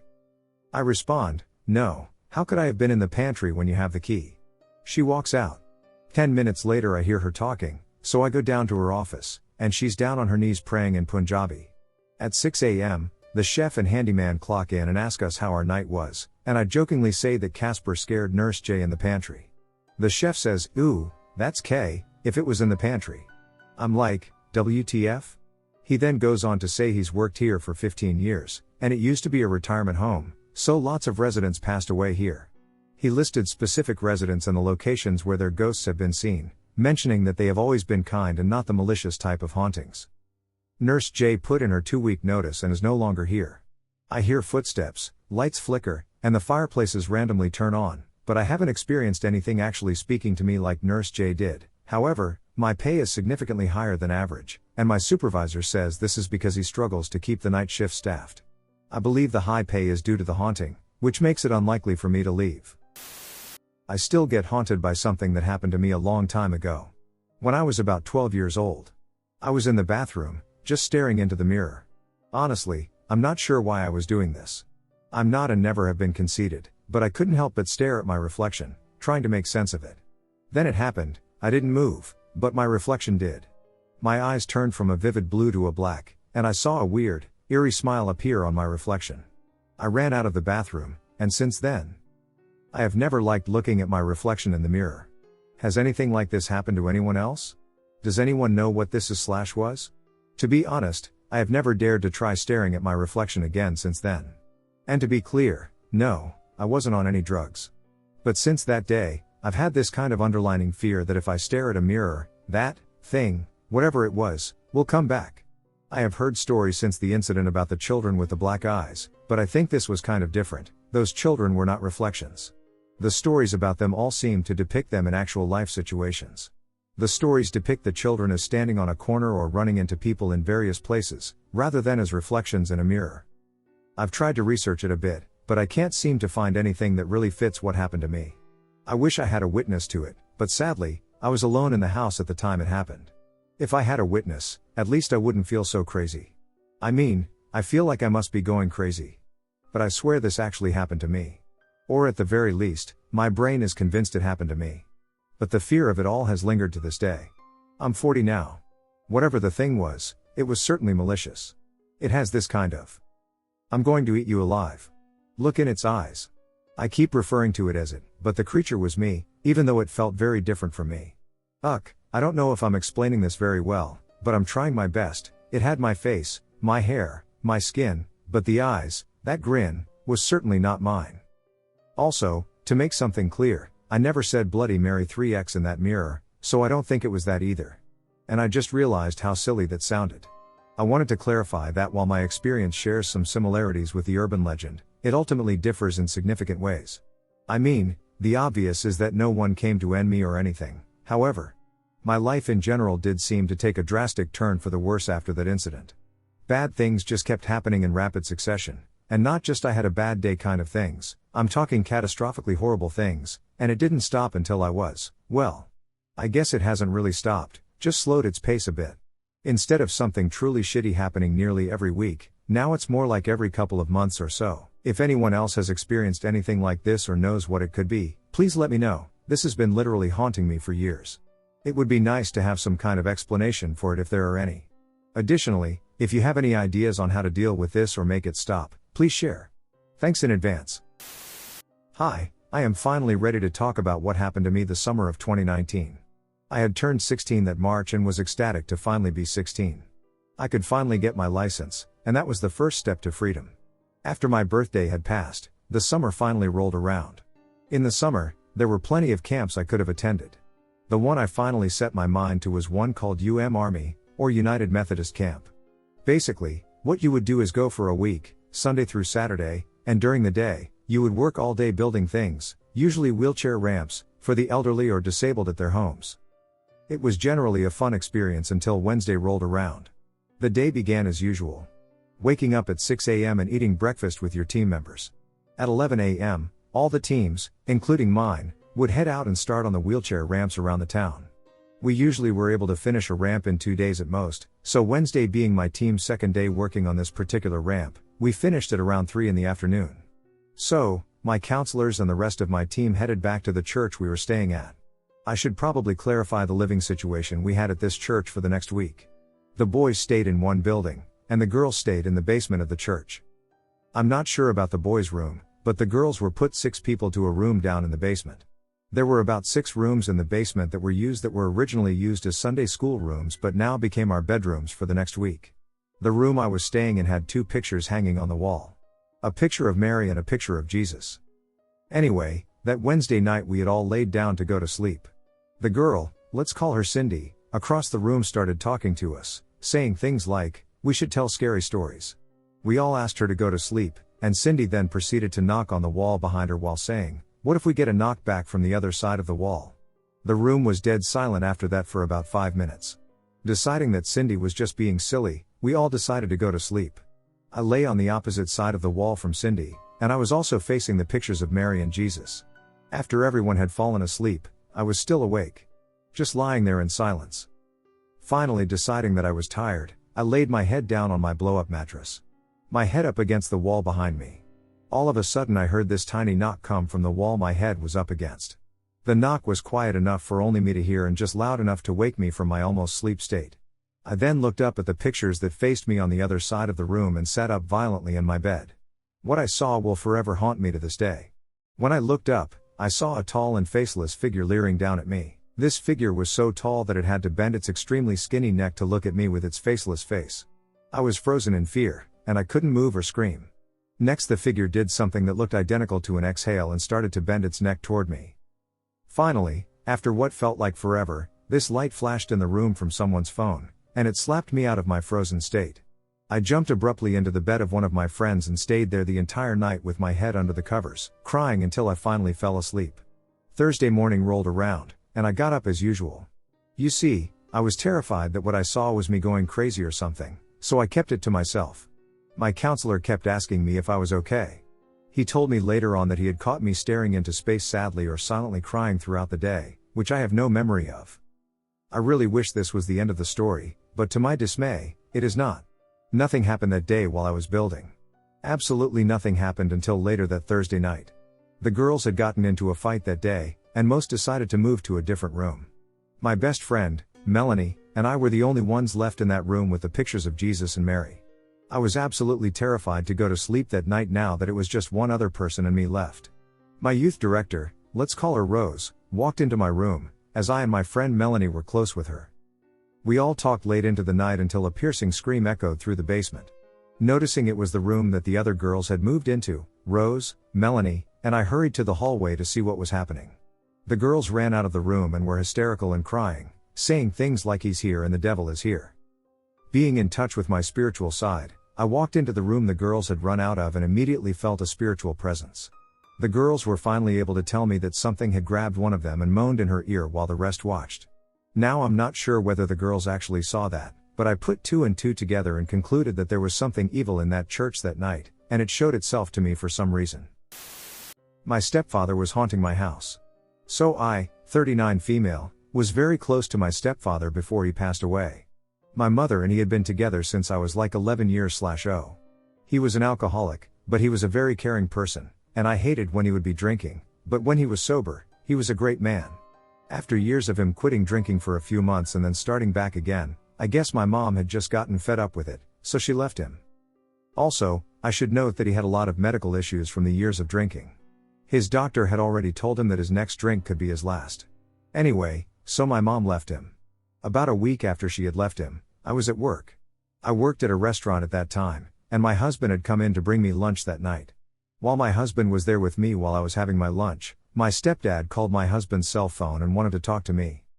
I was at work, and my husband said he sounded like he had been drinking, so I told him to tell him I was busy and that I would call him back the next day. I didn't want to talk to him while he was drinking. Well, the next day I was at work again, and I got a phone call from my mom telling me that my stepdad had passed away the night before. I was very upset because the last time he called me, I had refused to talk to him due to his drunken state. I still live with that regret. But about a week later my mom was cleaning out their house because she was no longer living there, and she had given me their old couch. It was a great couch with recliners on both sides and a pull-down table with cup holders in the middle, and it had a lamp on it too. It was just a great couch. The left side of the couch was my stepdad's side that he always sat on. No one would sit on that side because everyone knew that was his side. Well, we got the couch put up at my house. Another thing I should tell you is he always was watching the news or the Sci-Fi Channel, always. Well, about a week after bringing that couch into my house, the weird things started happening. The first thing was the TV would always be set either on the news or the Sci-Fi channels. We keep the TV on for our dogs to have noise when we are asleep or not home. We would leave it on I Love Lucy or Andy Griffith, and when we came back, it would be on the news. Then one day I was standing in front of his side of the couch folding clothes when all of a sudden the recliner came out on his side by itself. It freaked me out so bad. The doors would close by themselves. One day I came home to my stereo and played the rock music that he always listened to. All of this weird stuff happened on almost a daily basis until we got rid of that couch when we moved. I honestly believe it was my stepdad's spirit, and he was just doing what he always did in life. Like he didn't realize he had passed away. So what do you think about this? My family was haunted by the tall, top hat man. This is my first time sharing this story. I watch your videos, so I guess I'll share mine and my family's. When I was going into 6th grade, my family moved into the upper unit of a rundown duplex in one of the worst parts of the city. It was me, my older brother Jay, a freshman at the time, my little brother Aki, kindergarten, and my two little sisters, ages 4 and 3. My mom was a single parent working long hours, and we didn't have much, just a mattress, a TV, and a gifted PS4 in her room. Now, in my family, we're Ojibwe, we believe kids can sense and see things adults can't. And this night proved it. My mom was at work, and I and my sisters were downstairs with a family friend who lived in the lower unit. My brothers were upstairs playing on the PS4. Jay went to the bathroom, and Aki went to the kitchen to grab chips. When Aki came back, Jay was gone. He figured Jay was in his room, so he went to check, and then we all heard him scream like he was being ended. We ran upstairs right as my mom was getting home from work. Aki was clinging to Jay, crying so hard he could barely talk. Jay looked freaked out but swore he didn't do anything. Once Aki calmed down, he said that when he went into Jay's room and flipped the light on, it exploded, and in that flash, he saw a tall, dark man wearing a top hat. We went into the room, and sure enough, the bulb had blown. My mom immediately smudged the entire place with sage, and we all tried to calm down. I want to state that I and my siblings weren't exposed to the internet. We had an Obama phone to use if we ever needed to call mom while she was at work. If you've ever had an Obama phone, you know how slow it is. Yes, we had the PS4 to watch YouTube, but none of us were watching anything scary, so we had never heard of the top hat man and his stories. Anyways, that night, we all slept in my mom's room again, the only room we had set up. The lights were off except for the TV. My little sisters wouldn't stop jumping around, so my mom made them sit on the wall to settle down. A few minutes later, both of them suddenly screamed and bolted for the bed, crying and shaking. They said there was a man standing in the kitchen, smiling at them. The kitchen was visible from the room, and all the windows and doors were open because it was hot. My mom got up, mad and protective. She turned all the lights on and started smudging again. She opened all the windows and the door to the stairs that lead outside and even the door downstairs. She had all of us yell, "You are not welcome here. Get out." Over and over. Then we all heard footsteps going down the stairs. I and Jay just stared at each other, frozen. We didn't have to say a word, we both knew we heard it. I rented a haunted apartment for a while. When I found the apartment, the management informed me that the previous tenant had lived there for a long time, so they were replacing everything to ensure it had the same carpets, flooring, appliances, and other features as the other units. They also redid the kitchen cabinets. After I moved in and got my mail key, I started getting mail for the previous tenant. I took it to the office to have it forwarded. But I was also getting a bunch of magazines that don't forward, so I was told I could keep them. A lot of creepy things happened in the apartment. I'd hang up pictures with those heavy-duty picture hangers and wire, and the pictures would come off the wall. The brand new cabinet doors and drawers would open and close on their own. The blinds would all flip over to the other side even when there were no windows open and no other drafts. My sink started dripping constantly, so I went to the office and put in a maintenance request. While I was there, I asked if they had a forwarding address for the previous guy, since he was subscribed to a lot of magazines and I was fine with boxing them up and helping get them to him. By this point I was really chatty with the office lady. She let me know that the previous tenant was old and died in the unit, so I didn't need to worry about the magazines. So I went home, got out the stack of magazines, opened each one to the first page, and left them lying out on my table and the kitchen counters. Every day or so I'd flip to the next page. Whenever something creepy would happen, I'd just say the name the magazines were addressed to out loud. I don't remember the exact name now, but it was something like, "Hey George, how are you doing, man? I'm going to watch a movie if you want to watch too." All the activity slowed down quite a bit until, after a few months, it completely stopped. My haunted house. This is a long story about all my paranormal experiences growing up. I lived in a haunted childhood home until I was 20 years old. Nobody in my family believes me except one of my brothers, who recently passed away. The haunting may have been due to the cemetery I could see from my bedroom window, since no one died in the house and the previous owners built it. My first experience was when I was probably about 5 or 6. My oldest brother was with me, and he was 12 or 13. We both woke up late at night and decided to get a midnight snack, and as we went into the kitchen, we saw a hooded figure walking circles around our dining room table. We promptly noped out of there and went back to bed. He has no recollection of this, but I am positive it was not a dream. When I was about 8, I had my best friend stay the night, and we both slept in my bed, which was right next to the window. She woke up in the middle of the night and saw a man standing over us and looking down at her, So she quickly put her head under the covers, and when she peeked back out, he was gone. I always locked my door, and she also remembers seeing the moonlight reflecting off his bald head, and neither my dad nor my brothers had a shaved head. Fast forward to when I'm roughly 16. I had multiple experiences at this time, as did my friends. One night I was taking a bath, and again I always lock the door. Well, all of a sudden the door opens. I call out to my mom and my brothers, but I get no response. Okay, I had the window open, so maybe the lock hadn't clicked, and the breeze somehow caused the door to open. I get out and lock the door and shake it in the lock just to be sure. I get back in, and about 5 minutes later the door opens again, and I hadn't even heard the lock turn. I got right to bed. About 6 months later, I had a girlfriend spend the night. My mom actually told me this, but she is a very conservative Christian and does not believe in ghosts, so she passes it off as sleep talking or my radio somehow coming on. She woke up around 4 a.m. to go to the bathroom, and she heard a man talking in my room. She heard it so clearly that she thought I snuck a guy in and was about to try to open the door, and it stopped. I am a light sleeper and would have woken up if my radio came on, and there's no way my friend or I could have sounded like an actual man because we both have soft feminine voices. She still refuses to acknowledge that any of this has happened despite all of my encounters. Another time I had lost my phone and was looking around for it.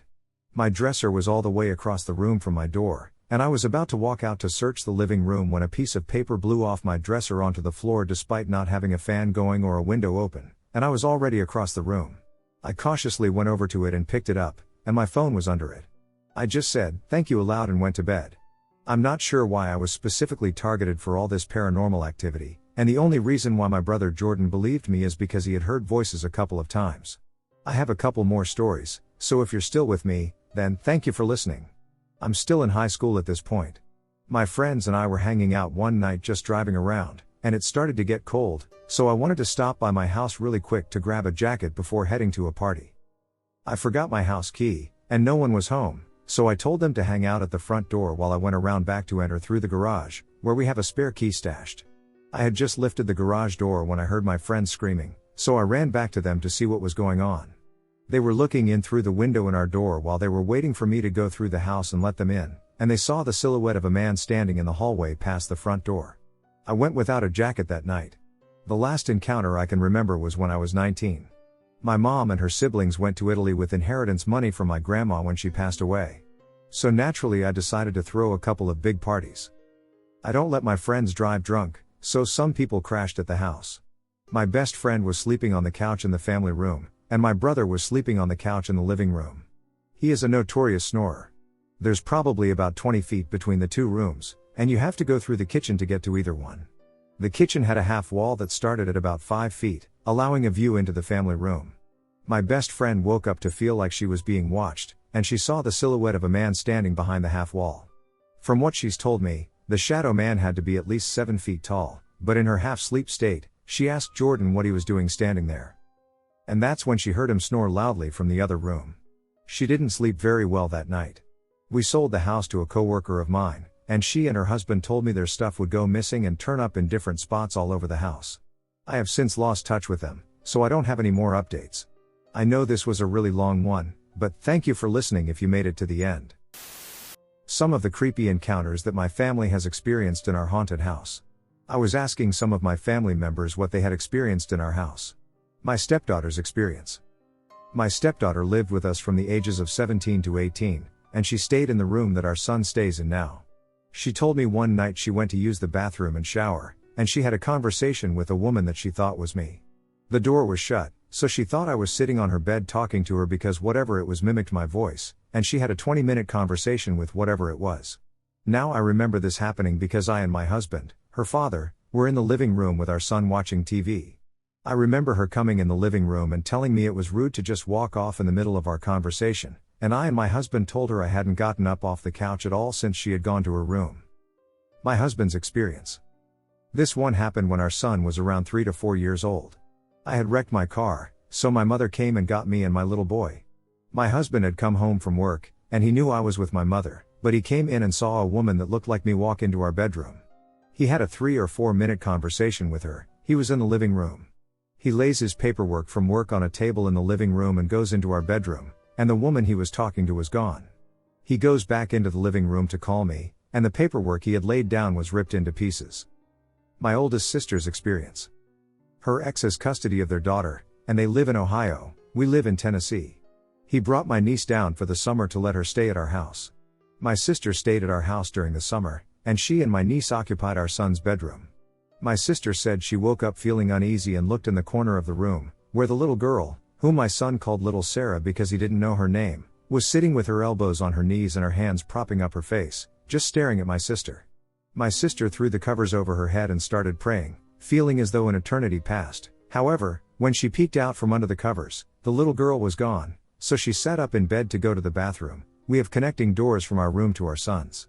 She looked into the room where my son and I were sleeping. My husband was working the night shift at the time, and she saw the little girl squatting in the corner.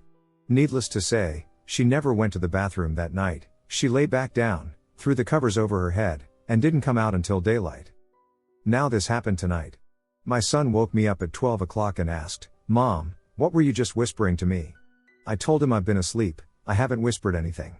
Well, my husband gets up for work at 4 a.m. He has to be at work by 5 a.m. My husband and my son both watched me pick my son's AirPods up off the floor and put them in his AirPods case. Our son lay back down until 4:25, when something woke him up. He then came into the living room and asked, "Mom, where's my other AirPod?" I said, "Mom, I saw you put them in my case," and we went to his room to check. They were on the floor, untouched since I put them back in their case at 4 a.m. Did we see a demon? This is going to be extremely weird, but bear with me. This is something that happened 5 years ago. My ex-girlfriend and I talked about it once, and sometimes I feel like I need answers, so here I am. One time my then current girlfriend and I were at a friend's house. They had a neighbor woman that was an ex-drug user, probably was current. I always had the strangest feeling being around her. She would come over and join us drinking and such. One night, my girlfriend and I were at our friend's house. We were sober all night. Who owned the house? My girlfriend and friend were in the back room, and I was in the living room on my phone, sitting on the couch. I heard a knock on the sliding glass door. I turned my head to look outside, and the porch light was on, and I saw nothing but a lit cigarette in the porch light, but no one was holding it. I saw a dark shadowy shape, and then I noticed the glowing end of a lit cigarette at eye level. I turn away for a second to stand up, and our friend comes down the hall to answer the door knock, and in comes the neighbor woman. I convinced myself it was just dark out despite there being a bright porch light on. Fast forward to a few hours later. The vibes were off. I've always considered myself more aware of the spiritual world than the average person, but nothing crazy, and my awareness was really heightened in the presence of this woman. Anyways, she goes to sit in the dark living room in a chair in the darkest corner. The hallway light illuminated the couch where my friend and I sat. This woman was telling a story that I cannot remember, but it was weird. She was rambling, her sentences were nonsensical, and her words were without order. During this, I felt as though my brain felt foggy and cluttered for no reason. I blinked in one moment, and her face had morphed. It was long, like abnormally long and thin. Pointy chin, dark eyes, and I couldn't see much of a mouth, but it was darker than the rest of the face. Keep in mind the face was not clear. It's like when you're in pitch black and your eyes adjust and can see the outlines of objects in a room, except it wasn't that dark in the room. Her face was morphed, and her voice sounded different. She stopped talking. She appeared larger than before, as a shadow formed around her body, which made me feel on edge. However, I also had an overwhelming urge to protect my girlfriend by being mentally strong. I know this doesn't make sense, but it was a feeling that I cannot explain. I maintained my composure all while feeling like maybe I was crazy for seeing and feeling what I was experiencing, and I didn't know if my girlfriend was seeing what I was seeing. The woman continued to appear in that form, but when our friend entered from the hallway, we shifted our focus to her. She then turned on the light, and everything returned to normal. The woman looked like she did normally. We left shortly after that because within 10 minutes my girlfriend said she felt nauseous and lightheaded. We got in the car, and she asked if I saw anything weird, and she proceeded to explain exactly everything I saw. She also told me that at one point when I went to the bathroom right before we both sat in the living room on the couch, the woman was telling her she needed to separate from me that night. She told me that I was a bad influence and that she should send me home to stay with our friend. I deeply loved my girlfriend and harbored no negative feelings or intentions towards her. We both felt it was strange this random woman we saw morph was trying to separate us. We went to breakfast the next day, and both were thinking that we may have had a supernatural experience with a potential demon. We went to her apartment and saged the living crap out of it and then never spoke of it again. I guess I want to know if anyone else has had something like this happen? Does anyone in touch with the paranormal know what this could have been? 3353 Sexton Drive, a haunting. I lived here from November 1994 to June 1999 with my mom, dad, brother, and sister. We left the neighboring city of Merced and moved to the small town of Snelling, California. I am the oldest, so I have the most memory of this house and the happenings surrounding it. I included the address in the title to hopefully connect with anyone who lived in this house before or after I did. I don't remember if we were the first to live in the house we moved into when I was 4, but it could have been because there were many vacant lots on the street that were built on while we lived there. We moved in, and I had the middle room on the front of the house. There is a hallway connecting the master bedroom at the back to the living room by way of the guest bathroom and the 2 smaller bedrooms. While we lived there, we had hanging slat-style blinds that cover the patio sliding glass doors, and there was a fruitless pear tree planted by my dad where the driveway extension is currently. I'm including all this to hopefully verify my truth to anyone that knows about this house so they are assured that it's a real story and I'm actually who I say that I am. Story. Not long after we moved in and settled down, I began to wake up in the middle of the night, seemingly without warning. I was young and had an infant little brother in the next room, so it could be explained away that he was waking me up. At least that's what my parents told me at the time. Later on, my sister was born in '96, and she was in the other room, and my brother and I shared my room with a bunk bed. That was when I started retaining my memories. At night, I would awaken to the sensation of someone tickling my feet, even when no one else was present. When my mom asked me why I was wearing socks to bed, I told her, so the tickle monster doesn't get me. She asked me what the tickle monster was, and I explained what was happening, but she told me that it was just her tucking me in for the night and that I shouldn't be afraid. Even then I knew that was not the answer, as when I would wake up the house was silent, and she and my dad would regularly have around 30 minutes of conversation before falling asleep that I could hear. I stayed up one night to see if it was them, and they went to bed like normal. I fell asleep, and the tickle monster woke me up as usual. If I wore socks, then it wouldn't happen. Around the time that the movie A Bug's Life came out, my grandma bought 2 motion-activated characters from the movie for my brother and me. They would sense movement and say some lines from the movie. They kept going off, even when we put them in the closet or toy chest in the bay window. Initially, we all assumed it was just poor quality 90s electronics, but with more knowledge, I now wonder if it was actually an additional layer to this haunting. We moved out in the summer of '99, and I tested my sock theory the first night at the new house, and nothing ever happened to me again like my tickle monster events. Later in life I would come back to CA to visit my family, and we would talk about my childhood. I would talk about the shenanigans I got up to while my parents weren't looking, and my mom would be shocked that we were up to so many random things without her knowing. We got on the topic of the Atwater house, and I reminded her about the tickle monster, and she said it was funny that I mentioned that. She told me that everyone that visited would comment that there seemed to be something off about that house. If you sat on the couch, you could see the hallway out of your periphery, and multiple people said that they had to constantly look down the hall because it looked like someone was standing there. But when they turned, they found nothing where they expected a shadow or presence. My parents wouldn't prompt this conversation, it was always brought up by other people. They too had the same experience but didn't want to tell anyone for fear of it being deemed crazy. Those hanging slats I mentioned would move and clink together seemingly on their own all of the time. No windows open, no AC or heat on, and no doors opening or closing. They would move as if stirred by a breeze created by someone walking past. We got a dog at some point, a dachshund that was blind and mostly deaf from birth. We only found out after we adopted her, so we just dealt with her the best we could. It was normal for the outside cats to mess with her and make a noise just to move away and watch her take off barking in their direction, but she would also just go crazy barking inside a lot. I'm not sure what to make of that, but lots of people say animals can sense stuff. My mom went on to stay friends with a woman who lived down the street named Wendy Button, if I remember correctly. Wendy said that the people that moved in after us were talking about having strange things happen in the house like we were. My mom said that she started by asking if we ever had strange things happen to us and then explained what the new owners were saying. It all seemed so real to me, but I was young and impressionable. The biggest reassurance in all of this came from my parents corroborating the events. I am not sure what this exactly was, and I still don't know if I believe in ghosts, but maybe someone can offer their story about this house or even an explanation. Thanks for listening. Cat Ghost/Haunted House. These are just a few stories from a house I used to live in as a kid. And all of them are from when I was about 10. When I was 10, we lived in this big house. A lot of things have happened in this house. I remember one time my sister and I were playing outside, and we saw a dead cat, and that same night, I saw that exact dead cat on the end of my bed lying there. I was so freaked out, I went to touch it because I didn't know if it was real or if I was going crazy. I'm pretty sure the house we lived in was haunted.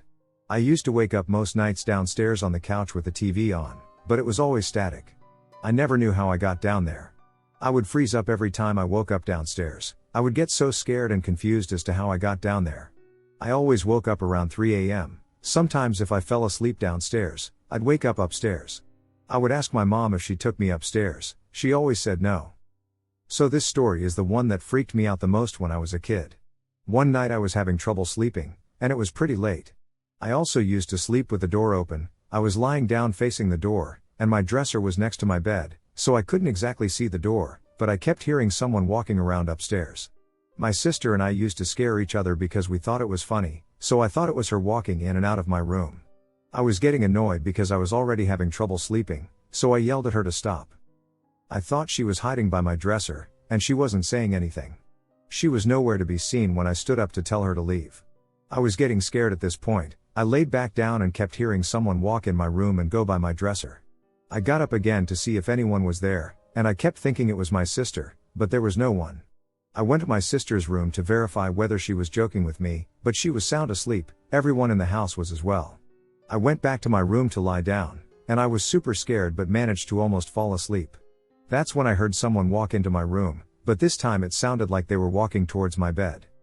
At this point, I was too frozen with fear to open my eyes, but I was awake. I was sweating and terrified. At that moment, I heard my name being called loudly and clearly, followed by the sensation of someone touching my hand. I freaked out. I opened my eyes and lay up against the wall with the blanket over my head. I fell asleep, and ever since then I haven't been able to forget that night. Haunted farmhouse I grew up in. I grew up in a farmhouse that was built in the early 1800s. I lived there with my brother and my parents up until I was 10. I was young, so some of my experiences seem very foggy, so I'm going to share the experiences my family encountered. A little backstory on the house. Multiple people had been ended there. A lady was shot behind our garage, and someone fell down our steps and snapped their neck. That's basically all I know about the house. It was located in the middle of nowhere, with woods behind it, with a very old house and a garage that was visible. Our farmhouse was 2 stories, with a dirt basement that had walls that were still made out of lead. One time, my brother woke up late at night. His room was on the 2nd story, facing our backyard. Outside his window was the roof of our porch, and for some reason he opened his curtains to spot a lady waving her arms back and forth over and over on the roof of the porch. He was young, so you can pretty much expect his reaction. My sister, who didn't live with us but often slept over, fell asleep on our couch in the living room one night. She woke up late into the night. Our living room was connected to our dining room, and saw by our computer, which was right next to the couch, the apparition of a little girl who was staring at her. She didn't give many details but said she ran up the stairs to my room and hid on top of my bunk bed. My mom had more encounters than anybody. My mom is a very spiritual individual. She feels very connected to the spiritual realm. When we began moving out of the farmhouse, she believed the spirits became angry with her and our family. She woke up one morning when she switched her position to face the doorway to her room, where she had seen a dark figure staring straight at her. She claimed this felt as if it was going on for minutes, until out of nowhere the figure leapt in one swift motion straight to her and suddenly disappeared. The thing about my childhood home is that I never felt alone. I don't know if this was a good thing or a bad thing. Thanks for taking the time to listen to some of the stories I wanted to share. I'm kind of tired, so I'm going to end it here, but if you have any questions, feel free to ask, as there are plenty more stories than these. Thanks again. Still haunted. My family lived in an old trailer. My dad, my mom, my brother, and I. It was a 3-bedroom mobile home, and my room was on one end, and my parents' room was on the opposite end. There was a long hallway from my room to the kitchen, and then past the kitchen was the living room and then my parents' room. We lived in that trailer for well over a decade, and through the entire time I remember my room being the coldest. Like, really cold. All the time. I never thought much of it. I often blamed it on the heating system, given the age of the house. However, I do recall some strange things happening to me in that room. The main one I recall is that one time when I was about 15 years old, I woke up in the middle of the night and was unable to go back to sleep. I was lying in bed quietly when suddenly I felt the mattress sink right near where my feet were at the end of the bed. Immediately I knew someone had sat there. My heart started beating really fast, and suddenly I was sweating. I felt so nervous because deep down I knew that if I looked, nobody would actually be there. I always slept with my door closed, and my mom is a heavy sleeper, my dad worked overnights, and my brother was 8 years younger than me, so he was little at the time. I felt paralyzed, and at the same time I wanted to run all the way down the hall to my parents' room. I didn't want to move or see anything, so I stayed awake until the sun rose, and then I felt ready to get up and leave the room. I also heard my name whispered so clearly that I would respond, "What?" I'd check down the hall, thinking my mom had called me, but no one was there. This happened a handful of times. My mom constantly heard footsteps down the hallway. The floor creaked like someone was walking from the kitchen to my room. I'm 30 now, and we moved out of that house back in 2012, yet still to this day I have reoccurring dreams about that trailer and that room especially. In the dream I am scared to go in that room, and if I ever do go in that room, I am terrified the whole time. I always feel a presence there in my dreams. The house at the top of the hill. A few years ago, I finished college and moved back in with my mum, who lived in a medium-sized town an hour or two from Birmingham, England. Shortly after that, she and her boyfriend decided to buy a house together and eventually settled on a big, modern house built on the other side of town, in the more upmarket part.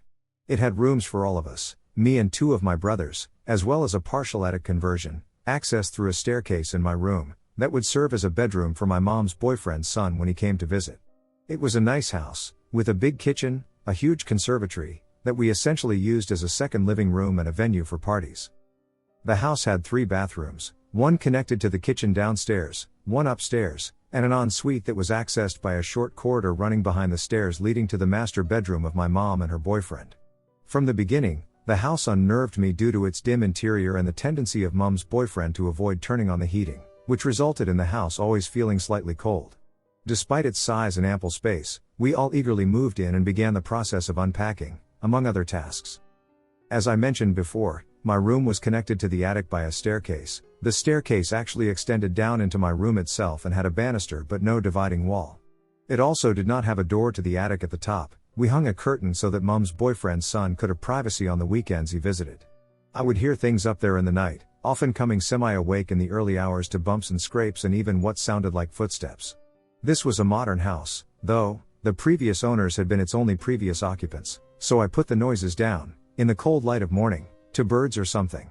Even so, they made me uncomfortable. I was glad I hadn't opted for that room.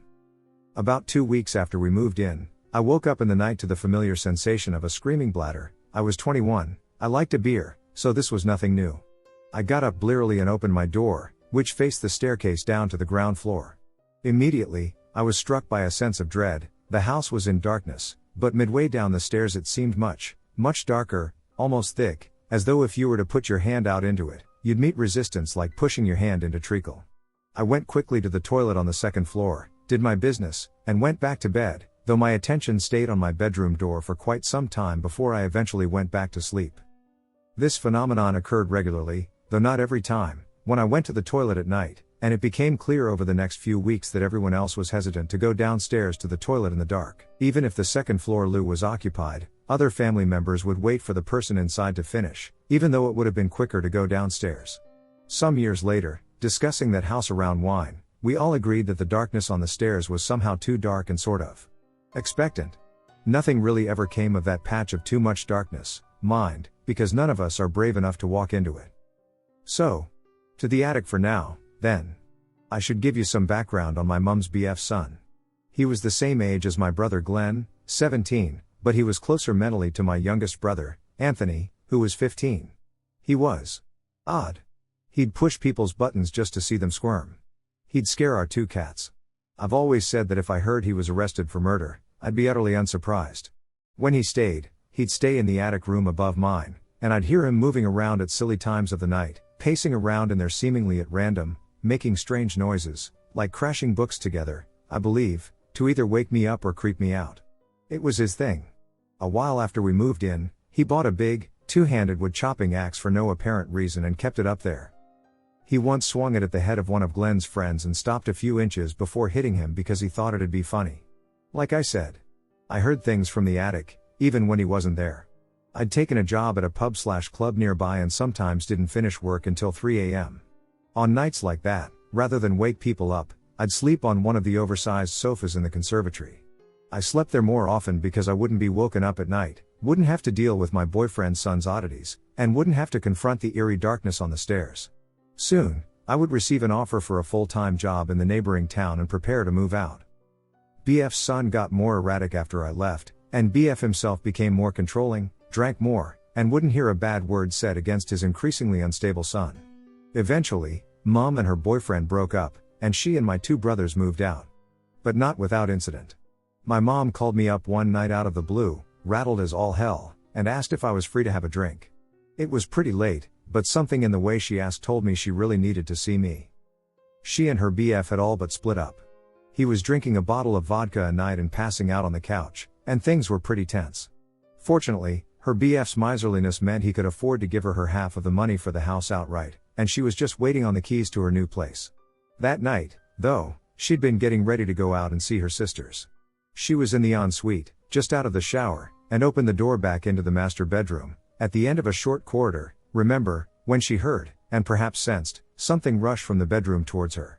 Quickly, she slammed the door, only to hear the bang of the unseen thing hitting it. My mom yelled, and her boyfriend, already quite drunk, rushed upstairs thinking she'd fallen over. Of course, nothing was there. No marks on the door. But my mom knew that something had run full tilt at her and thrown itself bodily at the door. They moved out a few days later. But I often wonder what it must be like for her loser BF and his psychotic son, alone in that big, dim house at the top of the hill with noises in the attic, stairs that are just a shade too dark, and perhaps something more substantive lurking in the shadows. When I graduated from university, I was offered a job near my hometown, so I moved into my dad's house for about 6 months so I could save some money and get my place. He lived in a small, semi-detached house with the stairs running up the adjoining wall, so you could hear the light thuds of the neighbors walking up and down their stairs. One night I was lying in bed quite late, scrolling through social media, and I heard footsteps walking up the stairs. I knew my dad was working nights and I was home alone, so I thought it must just be the neighbors being a bit heavy-footed and went to sleep without another thought. An hour later, I woke up abruptly and sat upright in bed, suddenly realizing that the neighbors had moved out a month ago. Nobody was in there. That night I slept with the lights on, and the next morning I felt really foolish and blamed my overactive imagination. My dad came home from work, and I laughed as I told him that I thought there was a ghost in the house last night.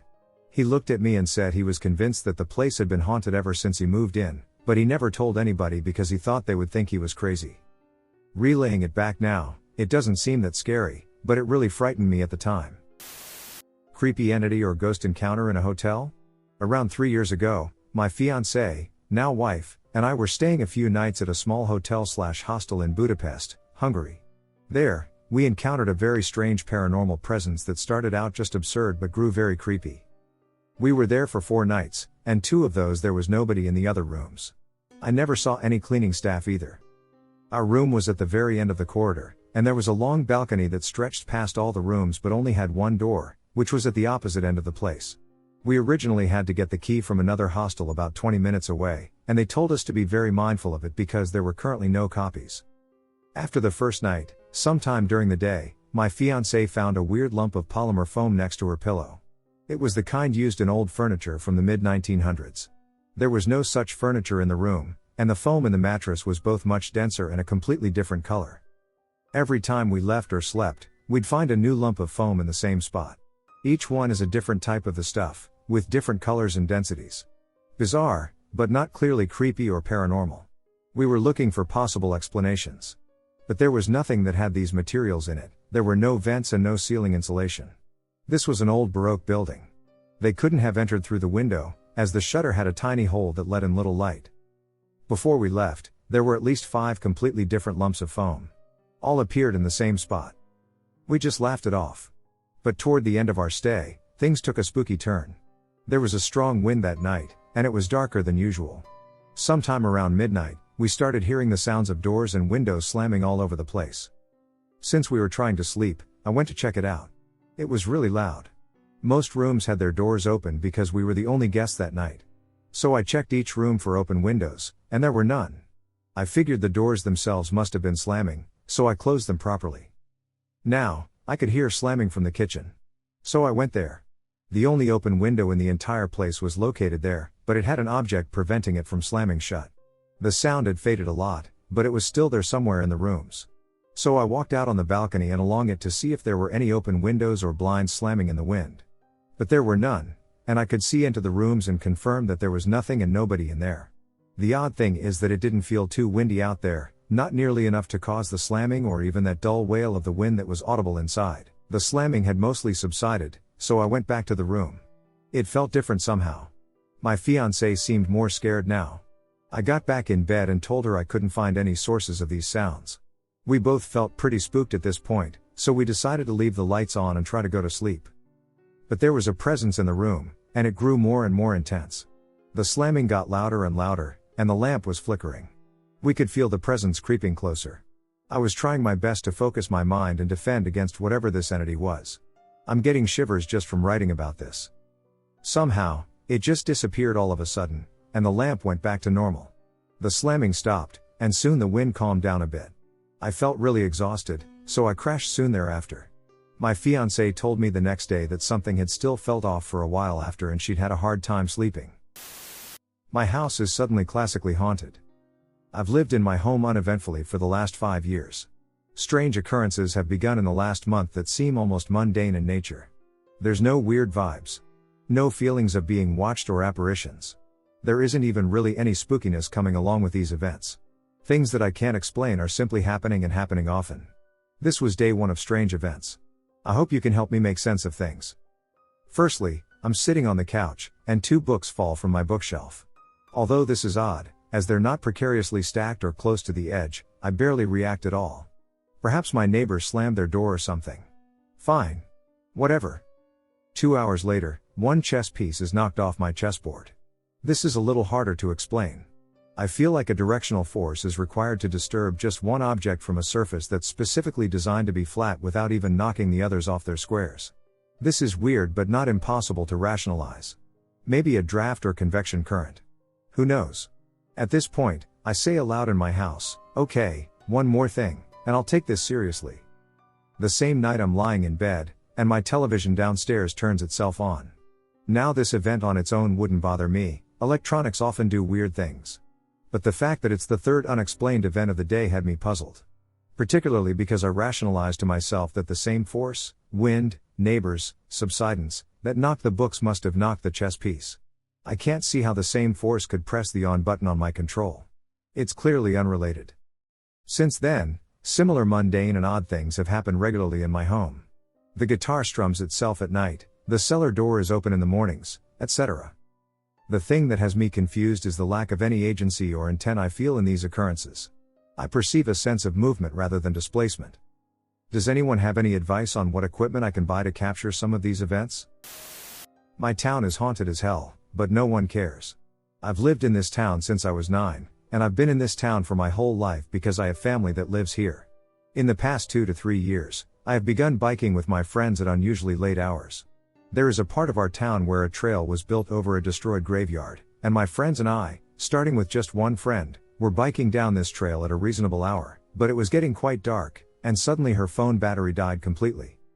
That experience was strange, but the following night, when I was with a different friend, we went out biking at night, heard whispering, and saw a man, if you can call it that, standing on a barrel while holding a dead person's head.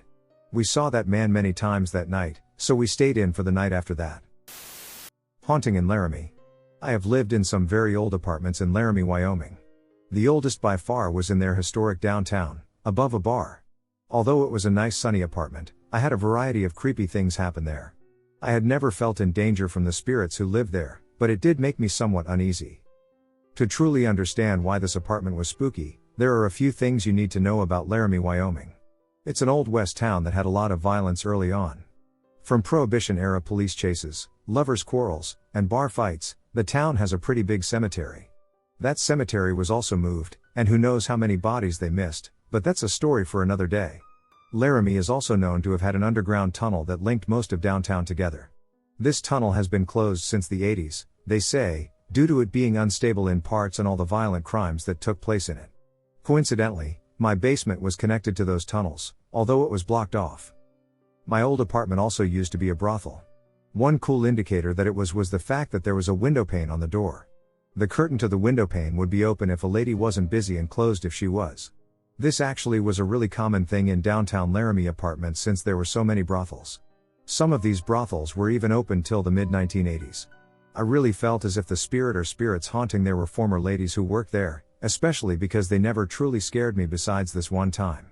This is the story of the creepiest thing I had happen there. My ex-boyfriend and I were having a few drinks in my apartment on a Friday night, while the downtown below us was busy with bar goers. At some point we decide to break out the Ouija board. Great idea, I know. The thing is, I was never scared of them, I never asked dangerous questions, I didn't provoke the spirits, and I always said hello and goodbye. My ex-boyfriend, on the other hand, thought it would be funny to provoke whoever else shared my apartment. At first nothing happened, no cold chill, no piece moving on its own.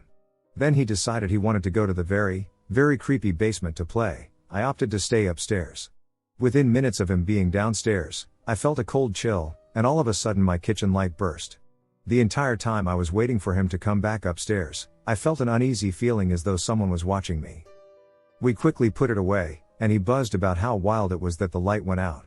I scolded him for being rude to my guests and made him replace my light bulb. And that is just one of many little hauntings I've had in Laramie, Wyoming. I have had numerous encounters with the paranormal and haunted places. There are two that come to mind for me. These stories will be lengthy, but they are the two most significant experiences that convinced me of the existence of the paranormal. The first time I was in Waikumete Cemetery, which I believe is the oldest one in the county. It was just before midnight, around 11:30, and this man came up to me and asked what I was doing. Bear in mind this part of the cemetery was like a complete open field with graves going back almost 200 years. There were graves everywhere I looked, and I could see approximately 50 to 80 meters surrounding me in all directions. The man asked what I was doing, and I told him I was reading the tombstone in front of me, which was this massive stone cross, maybe 7 to 8 feet tall, with a small plaque at the bottom of a man who died in 1863. The man was quite friendly, dressed in a white shirt with a brown overcoat and pants. He was about 5 feet 11 inches, had medium-length brown hair, and looked to be in his mid-30s.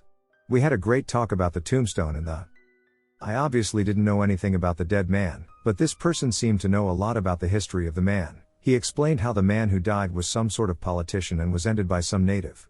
But when he was explaining this story, he had such incredible detail I presumed he was some sort of ancestor of the man or maybe some important worker in the cemetery, so I asked him, "How do you know this much history of this person?" And they replied, "Some things you just don't forget." I was instantly confused, but I thanked him for the conversation, and we said goodbye to each other, and I turned away to read the plaque on the grave again. By the time I finished reading, which took less than 10 seconds, I turned around to find that the man was gone. And remember, this is an open graveyard, and I was at the top of this small hill and could see almost 80 meters in every direction. Even if he had fled at full speed, I knew he couldn't have vanished in the time it took me to read this short plaque.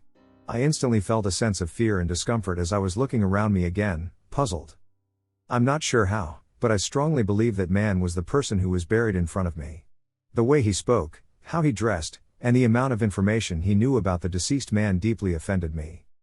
The other instance occurred at Kingseat Hospital Mental Asylum, which closed many years ago due to patient mistreatment and various other issues. The hospital is notoriously haunted in local folklore. A mate of mine and I went there to enjoy looking around and to see if we saw anything.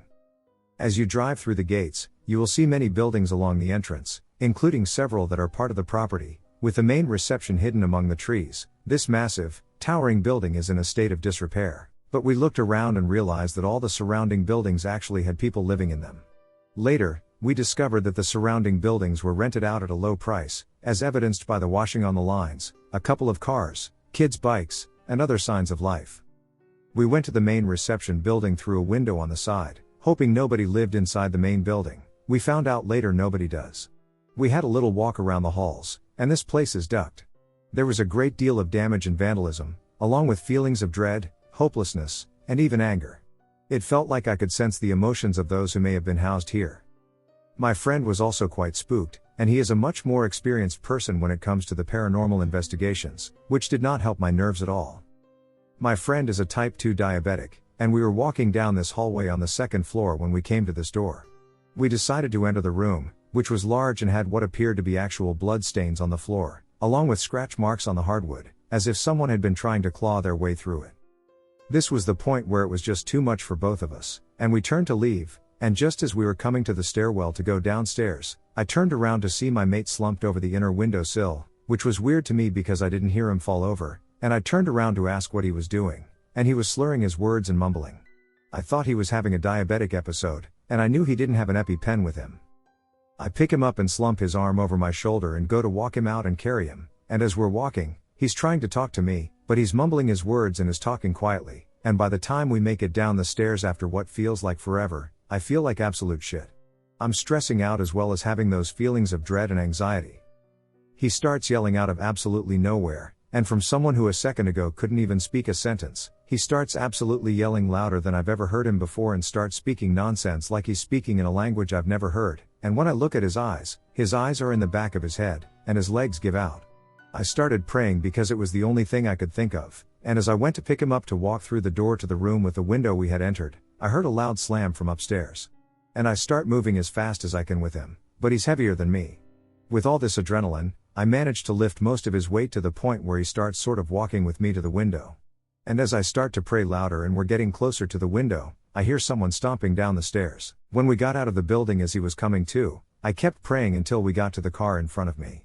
I place him in the passenger seat, run around the car, and speed off as quickly as I can. This is around the time he actually starts to regain consciousness, and I'm still praying. He only truly regained consciousness just as we were approaching the gate, and he started asking me what had happened. He has no recollection of where he is, he's confused and dazed, and I had to explain to him what happened, and when I did, his face was so shocked, and he looked petrified. He said he's never had a diabetic crash like that, and we came to the conclusion that he was possessed. The fact that he was speaking in tongues, was unable to walk, had no memory of what had happened, and only began to regain consciousness as we were leaving and I was praying solidified our conclusion that he was possessed. The combination of a door slamming and hearing footsteps while I was praying has completely confirmed for me that the place was truly haunted. That was truly the first time I really believed in the paranormal. A collection of terrifying encounters at a haunted apartment complex I lived at. When I was 10 years old, my mother and I moved to this apartment complex in Claremore, Oklahoma, and we stayed there until I was about 12 years old. Now, let's delve into the eerie and frightening experiences. To start, I want to inform you that my mom worked as a maintenance technician for the complex, so I will share some creepy experiences she had that contribute to the overall weirdness. Okay, here we go. My first encounter happened within the first week of moving in. This was my first time having my own room, so I was incredibly excited to decorate it with Minecraft souvenirs and Star Wars memorabilia. However, by the time I finished decorating, I was as slumped as a 10-year-old could be, so I decided to hit the sheets in my brand new bed.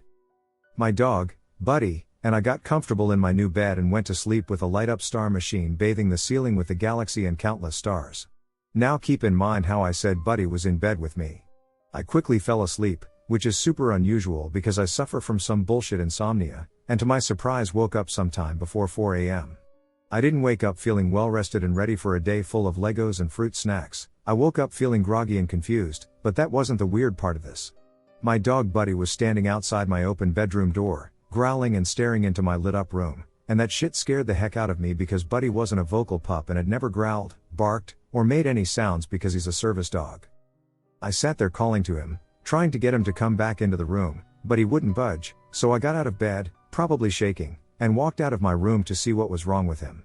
As soon as I cleared the door, he stopped making sounds and sat there looking up at me with concerned eyes, as if trying to communicate something that I wish I could understand. So I walked down the dark hallway to see if my mom was still up and watching TV, but to no surprise, the house was still and she was sleeping in her room. This entire time Buddy was closely following me, and nothing seemed out of the ordinary, other than being really spooked, so I turned back to go to my room. When we reached my room, I walked in, and Buddy stood at the door and stared at me, not wanting to go any further, so I once again called to him, which soon turned into commands telling him to come, but this guy wouldn't go any further, standing there staring at me with worried eyes. I was undoubtedly scared, so being a wee lad, I closed my door to protect me from any would-be danger and got back into bed and eventually fell asleep. Buddy never went into that room again, he slept right outside the door from that point on. I think the campsite was haunted. True story. Oh, pre-COVID times. They seem so far away, right? So a year ago I was on a camping trip with the Girl Guides. I've been a member since I was 5 and have gone the whole run of Ladybirds, Brownies, Guides, Senior Branch, and Young Leader. I happen to still be in the Senior Branch. Anyways. Like I said, this happened about a year ago. It was July 2019, and I and my two friends Lauren and Ava were in a tent. May couldn't come because she was sick, which meant we had a 4-person tent for the 3 of us. Even with 4 people, there was still a bit of space to move, so it was awesome, and because we were in the senior branch, all we had to do were small tasks like fetching water or keeping the guides in check. Even then, the guides would usually just cook, after which we were allowed to run around the site and play games. The area where we were located included a house on the land, a camp area, and steps leading to another section. And it was surrounded by woodland. Down the steps was a scouts camp with guys and girls. We, along with the guides, went down to ask the scouts if we could use their volleyball net to play a game and make friends. Most notable were Rose, Ethan, Luke, and Caitlin. The lot of us became fast friends and would go on walks accompanied by 3 of our guides. If I remember correctly, the guides were Rebecca and Sophie, but I can't recall the name of the last girl, so I'll refer to her as Lily. The 10 of us discovered the back door to the house and peeked inside, where we saw a wheelchair just sitting there. Made sense. It used to be an old folks' home. We went out for another walk and went back again, daring each other to peek into the hallway alone. Lily, she was the energetic one. No fear. She was quite funny too. So she bounded up the rickety wooden steps and peeped in only to dart back down, saying that there was a door open. We all peeked in and saw a door wide open, but suddenly it shut. We all sprinted back through the woods to reach the main campsite. We sat at the edge of the woods whispering about the situation. We all agreed that the situation was strange and arranged to meet at the door on the other side, near the bathrooms, which we knew would lead to the area where we had previously peeped in. When it was time to go, we approached the door, only to find it locked. There was a scouts leader coming downstairs from the men's room who asked us what we were doing. So we asked what the hallway was for and if there was a storeroom. He said that it had been locked since he was a kid. Then he pointed to a door under the stairs, telling Luke to open it. He did, and inside were cleaning supplies and toilet paper. That ruled out the storeroom theory. However, my hopeful theory of a breeze slipping through a possibly broken window remained valid. So with that idea in our heads, we were off again, thanking the scout leader for his help. He told us to stay safe and then asked if any one of us knew anything about first aid. I, being the eldest, raised my hand. In truth, I did know a bit. I had to take a course in it for helping out with the ladybirds and did one for fun in school. He was satisfied with this and put me and Rose in charge of the group, as she was the oldest in her group and had aced her knife test. We stroll around the place, finding a few broken windows and a thorny overgrowth. So we were satisfied. That evening, while I, Ava, and Lauren were brushing our teeth and talking with Rose and Caitlin before curfew, we felt a sense of satisfaction. We walk out of the bathroom and are about to leave when I stop everyone and point to a low-down handprint. A bloody one. We look at each other, and Caitlin pushes down on the handle of the door. This time it was unlocked. She slowly pulls it open, and we look in like they do in cartoons. With our heads on top of each other's. The wheelchair, which had been facing the left wall, was now turned to face the door we were at. There was a gust of wind, and I laughed nervously, saying it was probably from the broken windows we'd seen. We were satisfied with this and went to bed. The next morning we went back again, daring to go have a second look. Again, it was unlocked. But this time it felt like someone was on the other side, pulling it back. Rose and I ran around to the other side to look in the window. The wheelchair was on its side now, and there was a shadow at the door. It wasn't one of ours, as the sun wasn't at the right angle to hit our shadows, and even then we could only just reach the window, and this was a full body.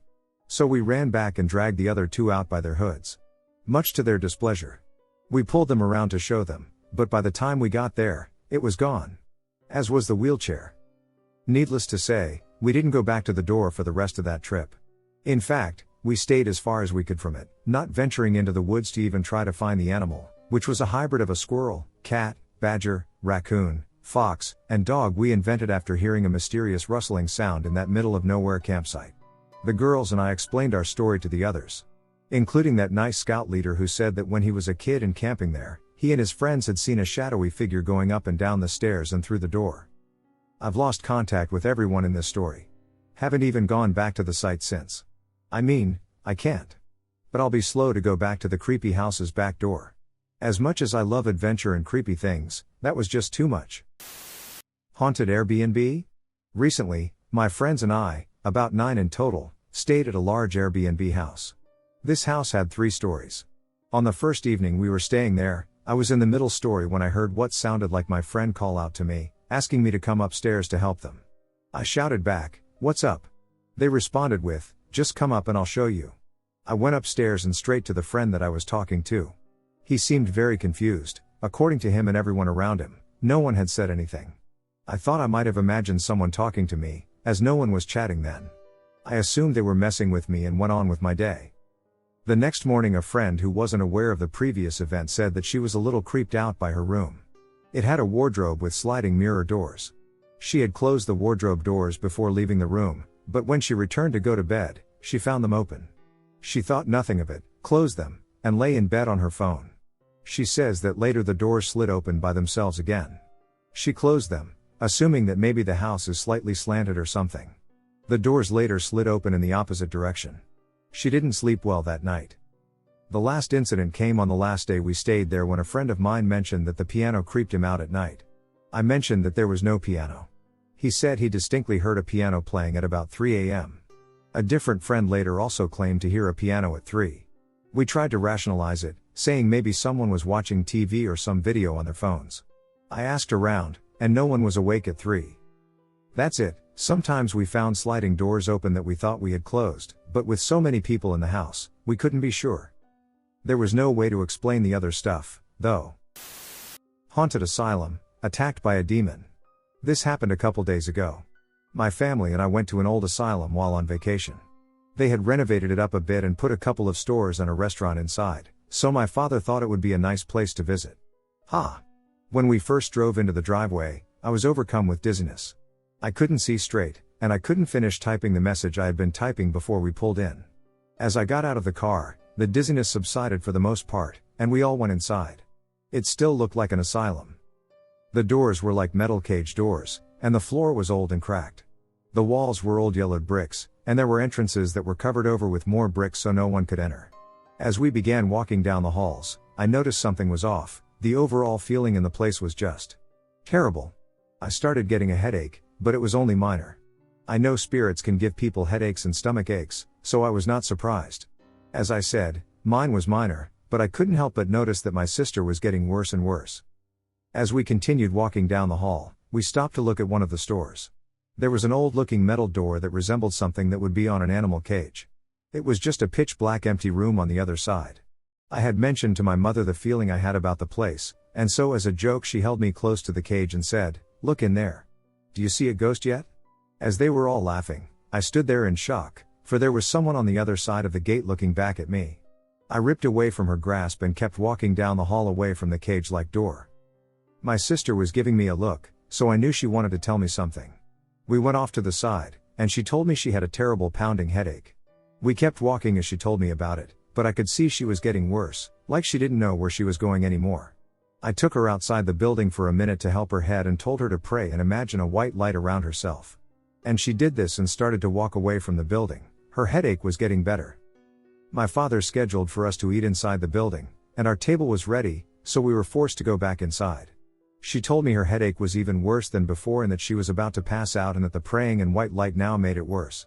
We were texting each other, and she was telling me that she felt a strong pressure on her back and head. Soon enough I could see she couldn't take it anymore, so I took her outside again. My parents were furious, but only because they didn't understand. Once I took her outside, she started to cry and shake, and so I took her away from the building, and we went on a walk. We went across the street, and I talked to her about how the Lord was with her. Her headache stopped, and so did the pressure. Our parents texted us, telling us that the food was there, so we again were forced to enter the building. I held her hands and prayed with her before we entered again. We ate as fast as possible and got out even before our parents did. We drove off, but she still felt uneasy, and so did I. We got out of the car at our next destination, but it was almost like we were still in the asylum. My sister started crying and shaking again. She asked me if it could make her end herself. I asked her why, and she told me that it was giving her suicidal thoughts and that it was making her depressed and draining her energy. I took her and my mom and dad, and we all prayed together over her. As I placed my hand on her head while praying, it was weird. I could feel it there still. It had followed us there. It thought she would be an easy target. And maybe she would have been if I wasn't there. Maybe that's what scares me the most.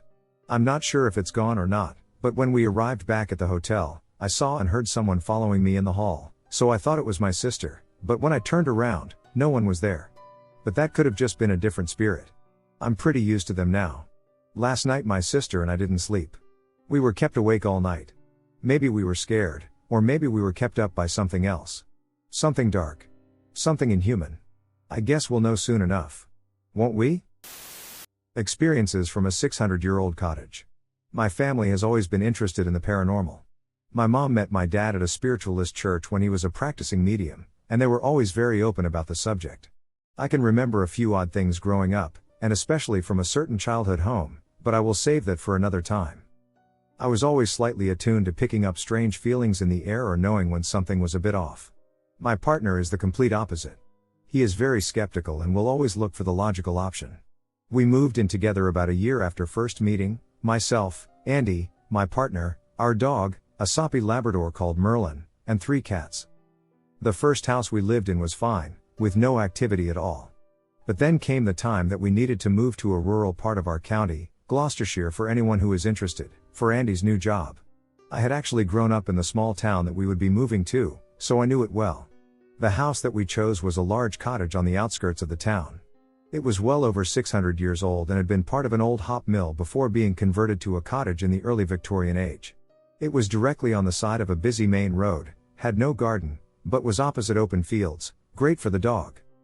We fell in love with it. It was quirky, big, and cheap for the size. A couple of things to note about the layout: the front door opened into a small hallway, with a staircase on the right, a kitchen to the front, and the first living room on the right. Underneath the stairs was a basement door that led to a huge but damp and cold basement room that we used for utility stuff. Upstairs were 3 bedrooms and a bathroom. Right from the first day, I picked up a couple of weird vibes from the front room and upstairs landing. Couldn't put my finger on it, it just felt like we were being watched, and they were a bit colder than the rest of the house. We got the big stuff moved in and were absolutely exhausted on the first night. We kind of flopped on the mattress upstairs and were just resting, looking at phones and talking and that sort of thing. Suddenly, I caught a flash out of the corner of my eye going across the ceiling. I pointed this out to my partner, who just brushed it off as me seeing things. However, as a few minutes went by, we both began to see these tiny blue lights that left a sort of shimmering trail go across the ceiling. Andy actually filmed it, and I think we still have the footage somewhere, and you can see these lights going across the room. We'll try and find it. The lights stopped eventually, but we were both a little unnerved. We lived there for about 3 years, and I found the activity seemed to come in waves. It would get more frequent and dramatic and then abate before leaving a bit of time and then developing again. I never felt quite safe when alone in the house. Andy would generally work late, and then before we had a car, he would cycle home, about a 45 minutes journey. I worked in a school, so I generally got home before him at about 4 or 5-ish. A few times, whilst home alone, I would hear footsteps on the stairs and doors opening by themselves. This scared me the first time, as I genuinely thought a person had gotten inside the house, and I went around looking with a knife in one hand and the dog leashed in the other. She was growling, which also added to my concern, as she never usually growled. Of course, there was nothing there, and I frantically rang Andy and asked him to come home. The tiny door to the basement would open itself all the time. Sometimes I would find our ornaments just randomly placed in front of it or in the hallway. The dog always seemed a bit skittish in the hallway. A couple of times she would just stand and stare at the stairs and growl, which freaked me out. The living room also had a strange feel. It was wood-paneled and faced the road outside, so unless it was nighttime and quiet, we would constantly hear cars and trucks going by. One particular corner by the window always seemed darker somehow, and I didn't like sitting near it. A few times, we both saw shadowy figures dart around on the corner of our vision. And he kept trying to brush it off, but it was genuinely strange, and we couldn't explain it. I also saw a small photo that I had placed on a table rise up a few inches in the air and then set itself down again in that room. It just generally had an uneasy feeling. My dad picked up an elderly gentleman in that room apparently, a grumpy old bugger who didn't like us there. We also used to hear voices up on the landing. Usually male, unintelligible, and kind of muttering/mumbling. This would be when one of us was in the bathroom, and the voice would be heard just outside on the landing. A few times, Andy came downstairs and asked if I had been trying to call him or talk to him. I would usually be downstairs watching TV. The TV and electrical stuff would also turn itself off and on all over the house. A touch lamp in the bedroom with a brightness slider was particularly bad. It would always start off dim, and then I would wake up at 3 a.m. with it on full whack and stupidly bright. The slider was quite firm, so you had to give it some force to move it. The house had old windows with a kind of metal latch. I have no idea why, but I always felt uneasy around the bedroom window in our room. We first had our bed underneath it, and I felt like I would wake up in the night and feel someone standing over me. It would also open itself often. We would hear the catch being lifted, and the bloody thing would swing open so hard it would hit the side of the house, in still, sunny weather. When we moved the bed to a different part of the room, I slept much better. Two of the strangest things that happened, both included Andy. Andy was cycling home in the dark one evening, while I was in the kitchen making tea. As you cycled up our road, the side of our cottage would be visible. So Andy could see the kitchen light in one of the windows to an upstairs bedroom. The one we didn't generally use, as it was a bit creepy. As he came up to the house, he could see the kitchen light on and me inside it. He could also see that the bedroom light upstairs was on and that the curtains were drawn. As he came closer, he said that the curtains pulled back slightly, and a figure looked around out of the window and waved at him before pulling the curtains back again. He asked me who I had over when I came in, which confused me as it was just me, and I hadn't been upstairs since coming home. Of course, when we looked, there was no one up there, and the light had been turned off again. Now Andy, who is logical and skeptical of all things paranormal, couldn't explain that. The other really standout thing was pretty scary. We were both chilling in bed one night, cats and dog with us on the bed. On the back of our bedroom door was a hook, on which I had hung a fairly large slate heart with a cute saying printed on it.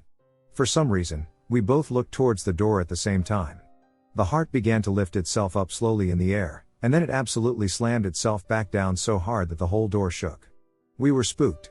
The dog went bananas, and the cats shot off of the bed to hide. We opened the door up to the dark landing, and I have to tell you, it felt really, really cold and really unfriendly. Like someone was standing there glaring at us. We spent the night on the sofa downstairs. So many other little things happened, I can't remember them all. But it was a very strange house. I looked into the history of it but couldn't find anything that stood out. There were no notable deaths or incidents of any kind. We were glad to move, as the cottage itself was in quite bad disrepair, had a damp problem, and was isolated. On the last day of moving out, we were in the hallway with Andy's parents, who were helping us. Some kind of alteration had happened between Andy and his mom, and the atmosphere was tense. We were talking when suddenly there was a huge crash from the front room, like somebody had taken a metal pan and whacked it against a wall. We didn't stay long after that. Again, so sorry it's long-winded. I hope you enjoyed it. I have many other stories from the houses I grew up in, so please let me know if anyone is interested. My dad also has loads of things that have happened to him. The closest to a ghost encounter I've had. So 2 nights ago at about 1:30 a.m., my boyfriend and I were chilling in his car, parked in the driveway in front of the house, for some outside time for a while. From my passenger side view, I'm able to see through the window of the living room diagonally into the kitchen, where the small light above the sink is on. We started talking about video games, which prompted us to get ready to head back inside. However, through the window, I saw a dark shadow move from the kitchen light into the dark living room. I asked my boyfriend if he saw anything, but he missed it. I frequently read about supernatural phenomena, so I kept moving my head back and forth to try to replicate the shadow movement I had seen, ensuring that I wasn't just jumping to conclusions. However, I found no results. For more detail, it was pretty quick. If it were a person, it would be like I only saw them from their shoulder down by the time I noticed it go into the dark. At that moment, which was likely only about a minute later, the kitchen light went out. And my boyfriend saw it too. "It's probably my mom," he said. "Yeah, but isn't it always on?" "That's weird," I said. "So yeah, I'm a wee bit spooked, but whatever." Then, the light turns back on again, like a minute later, and there's the same shadow. It was only seconds before it walked away again, but it stood still, and I made out a body and an arm. The entire dark figure had a feminine frame and appeared to be dragging its hand while looking out the sink window that leads to the backyard. Now, I'm deeply shaken. My BF was confused too but insisted it was probably his mom not being able to sleep.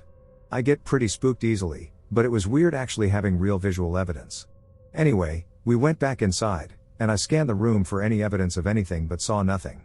There was absolute silence. My BF's parents were asleep. I was acting so weird, I was so scared, honestly, haha. I was so freaked out that my boyfriend thought I was messing with him. Anyway, I wanted to share this that night but decided it wasn't that cool and was probably his mom. Until now. So we're all eating, and I hear my boyfriend mention the story above because he started noticing that he'd go from our guest room to the kitchen to get snacks and drinks, and within like 20 to 50 minute intervals, the light would be either on or off, with no sounds of his parents moving. Then, y'all. His mom straight up replied, "Oh yeah. There was a lady who died in that living room, you know? It's probably her. I kid you not, I froze. Subsequently, I discovered that the deceased woman had a close friendship with the neighbor across the street, a writer. When the writer would get up at odd hours to do her typing, she would see from her window the shadow of her friend. She literally knocked on their door one night to let them know her friend's ghost is there. A what? So now I'm here. I'm sorry I included so many details, but the idea is just so cool to me. I lived in a haunted house when I was a kid. My mother and I moved in with my grandmother to her horse ranch when I was 9.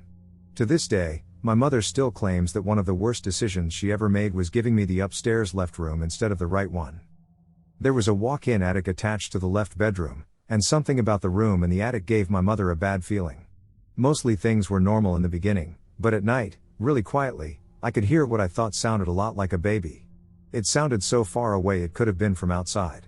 In the morning I asked my grandmother about it, and she said someone must have had goats near enough to hear. I shrugged it off. A few months later, I would return home to find my radio on a completely different station than when I had left. I asked everyone if they'd been in my room, and they said no. Then my lamp would turn on at night and be on when I woke up, and I wouldn't remember turning it on. I was scared of the attic, so my grandpa put a lock on the door because it opened randomly when no one was in the room.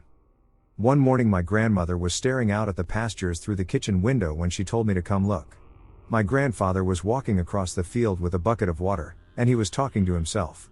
When he came inside, my grandmother asked what he was doing, and he said he was talking to Mr. Lassiter very matter-of-factly. Then he realized what he had said, laughed, and insisted that he had seen a man walking with him, even though he now understood that this was not true. The mares in heat would all be turned out in the same pasture and gather under the only tree. After a year or so they kicked up enough dirt to reveal headstones poking out. We discovered someone had bush-hogged over the whole thing and sold it. It had been an old family plot. 2 deaths occurred during childbirth. The old barn across the street, a stone's throw away, had also been the site of a suicide by hanging, which occurred only 60 years before we learned about it. I was always the first on and the last off my bus, but one morning, a kid was already on because the bus had to take a different route. He told me to sit by him and quickly revealed that his family had previously lived in that house. We talked about it for a minute, and then he paused and asked, "What room do you have?" I told him which one, and then he looked down and back up at me and asked, "Does anything happen in that room?" My hair still stands up to this day when I tell that story. I later moved away and have never experienced anything like it since. I used to work nights in a haunted care home. I need to preface this story by saying that I am from a highly spiritual family. My mom is a spiritual healer, and although I distance myself from this due to personal reasons, I am sensitive to the spirit world and have faith in the Almighty, whether that refers to God or another higher being. However, I do not attend church or consider myself a God-botherer. While some of this story may appear to be a bit fanciful, I can assure you it is all true. My experiences with the paranormal have been intense and, in some cases, utterly terrifying. Anyway, to the story. I used to work in a care home that was built on the grounds of an old hospital for people with learning disabilities. The hospital building had been demolished, and the care home had been built on the original ground. The house was in fact 2 homes that were built together and joined in the center by a small corridor, but they were considered separate houses. One house had a night shift worker, and the other had a sleep-in. The side that had the sleep-in was the side where weird stuff happened at night. I had worked there for 3 years by the time the company had decided that sleep-ins were required, to save money. I normally, if doing the night shift, worked on the non-haunted side, but because I was normally a day worker, I began sleeping in. My first night of sleep-in was unpleasant, to say the least, because I was working on the weird side. I was unused to the procedures in the house, but after the cleaning and meds giving were done, I turned off the lights and got a drink in the kitchen. The door that connected the kitchen to the living room was open, and I could see a bit inside. In the living room I could see a black humanoid mass standing in the far corner. I thought my eyes were playing tricks on me, so I turned on the living room lights and confirmed that nothing was there and nothing suggested a person. I turned the lights off, and the shape was back, not moving, but definitely there. Okay then. That was somewhat unusual, but since I did not perceive any significant signals, I chose to disregard it. I went to bed. We had a sleep-in room, but we had to turn off all the lights to save money. I started to drift off when I heard footfalls outside of the door. Only one of the supported people could walk, badly at that, so I thought it might have been her. Nope, I opened the door, and no one was there. I turned on the hall lights and went back into the bedroom, and as I started to drift off, it started again, step, step, step. I also saw a shadow from the bottom of the door where the light was. I opened the door, and again, no one was there. I went to the house next door and asked the night worker if they had been on my side. They said no. I was inclined to believe her, as she was not someone who would lie. She was and is a very good person. I went back to bed and tried to sleep. It was about midnight at this point, and sure enough, it started again. Exasperated, I told whatever was out there to bugger off, although I used more colorful language at the time. They didn't stop. I do not like using my spiritual abilities because doing so makes it easier for malevolent spirits to see you. I have dealt with bad/evil spirits before, and the last ended very badly with someone nearly dying, which is why I distance myself from it. It is also why I have a deep faith. I don't like talking about that incident, it was very traumatic, and I don't like reliving it, so I'll stop with that event there. However, feeling tired and annoyed, I reached out and clearly stated that if the spirit in the corridor did not go away on its own, I would make it leave. I implied a threat of banishment and then exercised my spiritual power. The noise and shadows left, and I was able to get to sleep. Yes, I was being a jerk to the entity, but after working 13 hours and having to sleep at the property, I was not happy. This is not where things ended, though, as I still saw weird and unpleasant things in the night throughout the rest of my time working at that house. Remember the shadow in the living room? One night, I was standing in the corridor at the entrance to the living room, just inside the room itself. The lights were off in the living room and corridor, but the light from the sleep-in bedroom was on, so I could see okay. The shadow was there again. Initially I just brushed it off, but it began moving. My skin began to crawl, and the hair on the back of my neck stood up. This thing was bad, and I mean very bad. I got the headaches I get when things like that are around, and I felt sick. It moved towards me, it moved quickly. I stepped back quickly and walked into the corridor wall, however, it stopped at the threshold and came no further. I do not know why, but the creature had me frozen in fear and could have attacked. I suspect it may have been confined to the living room, but I am not certain. I began to pray the Lord's Prayer, the first time I had done so since I was in school, and I surrounded myself with my faith. I did not try to fight it, I am not stupid. Things like that are best left alone, and it probably just wanted me out of its space. I walked back to the bedroom, shut the door, and tried to go back to sleep. Other support workers had their stories. One of the workers, a Moroccan guy, slept in the living room instead of the bedroom. He shared with me that he experienced severe nightmares and woke up with bruises on his arms. But for whatever reason, he kept sleeping in the living room when on a sleep-in. Another saw the shadow too, and it pushed him out of the room. When I saw him in the morning, he looked really shaken up. I asked if he was okay, and he told me what happened, shaking with a cup of coffee in his hand. I told him of my experience. It didn't make him feel better. My mom not only worked in the house, but she also served as my boss. Take that as you will. She told me that she experienced the footsteps. I never told her about my experience, but she also experienced music playing in her head.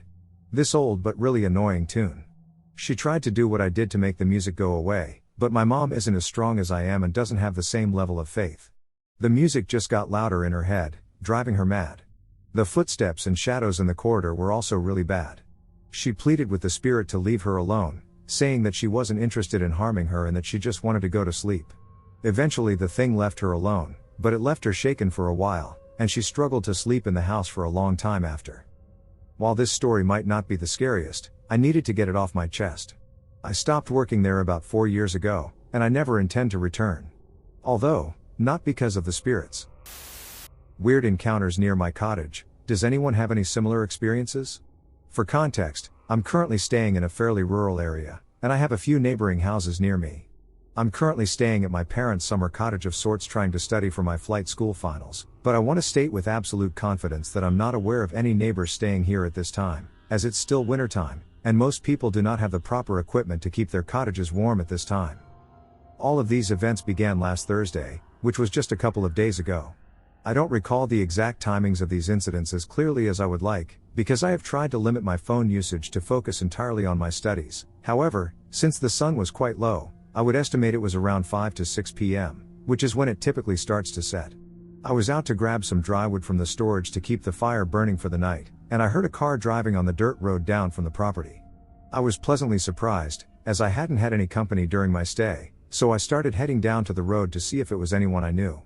Before I could make my way down, though, I heard a car rev to its maximum, like he was in first gear, and kicked the gas pedal as hard as he could, and you could really hear the gravel flying on the road. It's super hard to explain. I hope I don't sound like a lunatic. Despite not knowing why, I felt extremely uneasy about this being the only human contact I had during the past week. I immediately began to contemplate leaving and heading back home, as I had read enough about break-ins and thought he might have been scoping the place out. But I calmed myself down and shrugged it off. After all, I knew I couldn't get any studying done back home.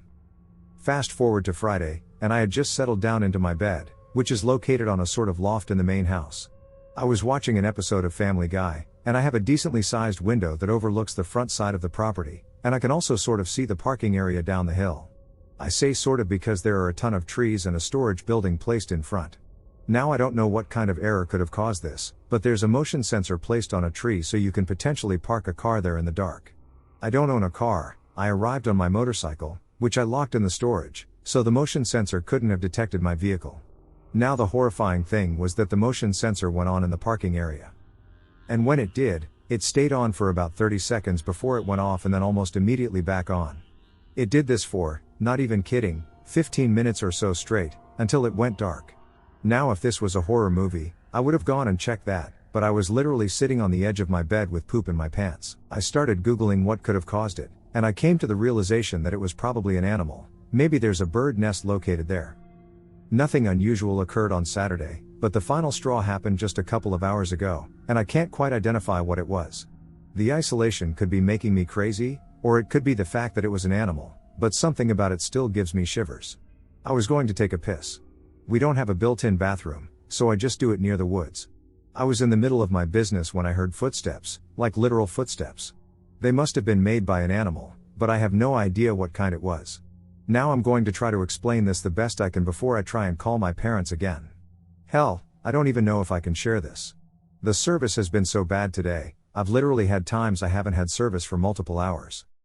I'm terrified and will be leaving when the sun rises, but I won't step out of the house until sunrise, that's for goddamn sure. Now try to understand this, please. I know I sound crazy, but the footsteps occurred in intervals, having about a few seconds pause in between, but it wasn't walking speed, and it wasn't running speed.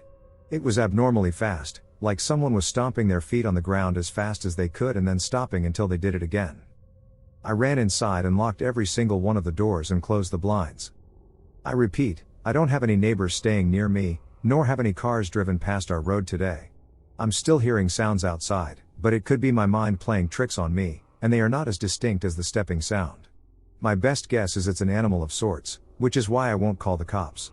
I'm going to look like a maniac anyway if I do so, and the worst thing is if they bring it up on the psychological evaluations for my future flight school interviews. I know I sound like a lunatic, but please, if you intend to disbelieve me, it is up to you. I'm already terrified enough as it is. Haunted house in London, a long story, but hopefully interesting. I've been sharing this true story with friends for years, and they've always found it intriguing, so I thought I'd share it here. I have always been skeptical of ghosts. I'm a non-religious guy, and I've seen some odd things in my 26 years, but nothing to convince me 100% that the paranormal is legit. However, I have one interesting experience that tends to capture people's interest and has honestly made me question my stance on the paranormal ever since. Approximately 6 years ago, I was a 20-year-old student residing in London. My most recent flat contract had expired, and I urgently required a new place to live. I had very little money and felt guilty needing my parents to be a guarantor, so, as any broke Londoner would do, I googled the cheapest place possible, somewhere I could move into that day/next day. That's how last minute this was. I was fortunate, or in actual fact, misfortunate, to find a place available to move in that day. Contract signed, I had a place to live. I moved into this detached house with all my stuff the following day. It was a dirty house, but the flat occupants were all 20 to 30 years old, 4 of them, and very friendly. The area was quiet, and I felt reasonably comfortable. Weird noises and objects moving. This house was always damp and cold. It was autumn, so it's not surprising, but it was always an unpleasant atmosphere.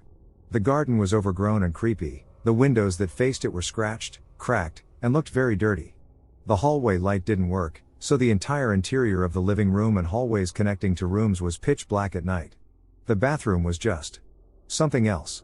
On my first night after speaking to one of my new flatmates, I was told that they have all experienced weird noises, especially scratching on the blackened window in the bathroom.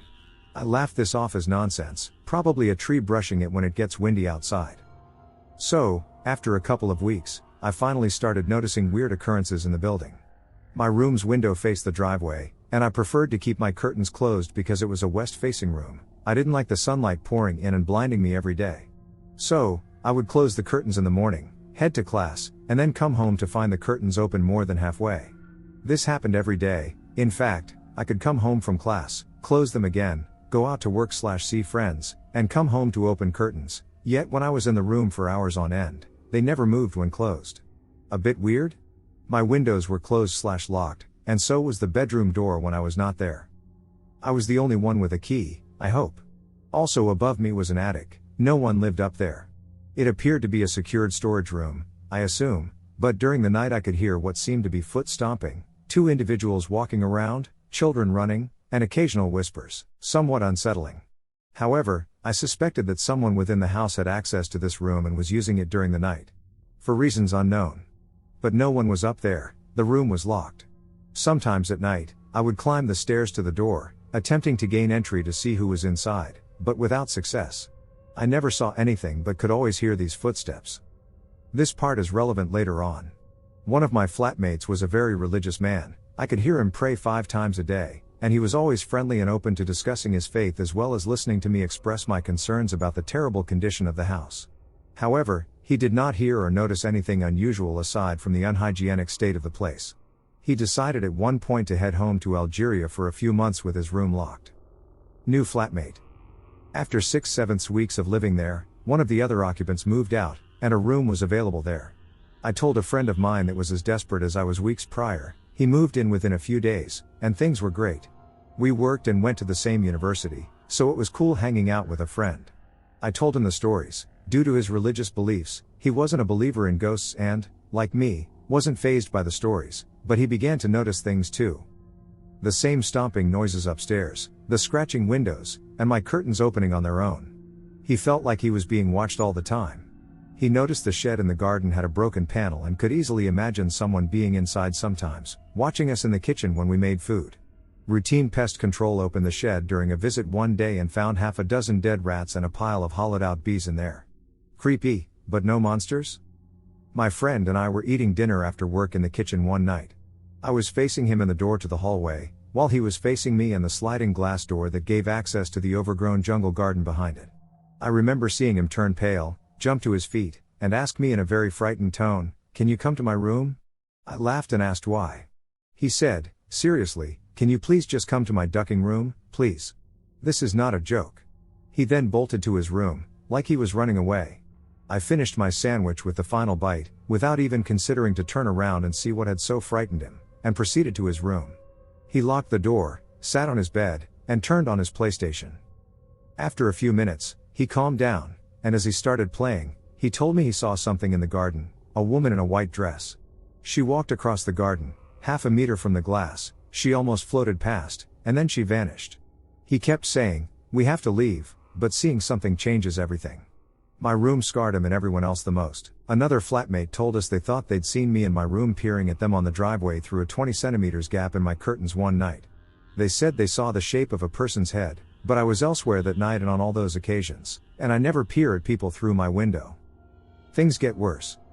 2 nights after the kitchen incident, I wake up at around 3/4 am in the morning. My friend is banging on my door in the pitch blackness of the hallway. I open it, and he comes in shaking with fear, saying his bed was vibrating and moving, and he can't stay here any longer. The next day he speaks to a friend and has a place to stay, so he packs up most of his stuff and is gone. Within a few days, another person left, a little creeped out but mostly annoyed with the poor state of the house. At this point, we, the last remaining occupants, are all looking for alternative living arrangements. Remember the religious guy that went back to Algeria? He's been gone for months now and hasn't returned. The landlord makes a visit one day and, as he has a spare key, decides to inspect the room to make sure it is all okay, so he opens it up and we go in. Wow, his room was exceptional. It was warm and inviting, devoid of dampness or chill. It was honestly like a different house. It was nice. My last night there. I decided to move in with my partner, who had avoided this house the entire time I'd lived there, maybe visiting once or twice. She hated it, hated being there, and always felt uncomfortable. On my last night I again heard weird noises, but this time in the hall. I was aware that I was home alone that night, as the only other flatmate left was on holiday, vacation. It was, as always, very dark when I opened the door. No one was there. I walked into the living room, and the window at the back that faced the side of the house was making weird scratching noises. I needed to use the bathroom, and as a necessity I had to carry a torch to do so. During these hours, I walk into the bathroom, do my business, and as I'm zipping my shorts, my torch briefly shines over the window. For some odd reason, I looked as if I was expecting to see something. I didn't. I walk out of the room, and I don't know why, but I decide to look at that window again without the torch light. I saw the shape of a large man. I went back to my room and locked my door. All night I heard foot stomping upstairs in the attic. I couldn't sleep, so I moved all of my things into a pile in the middle of the room, sat on the bed, and waited for sunrise. In the morning, I finally managed to escape by hailing a taxi. You couldn't pay me to go back. My friend and I witnessed something unexplainable on a playground. A girl and I witnessed something weird in a playground.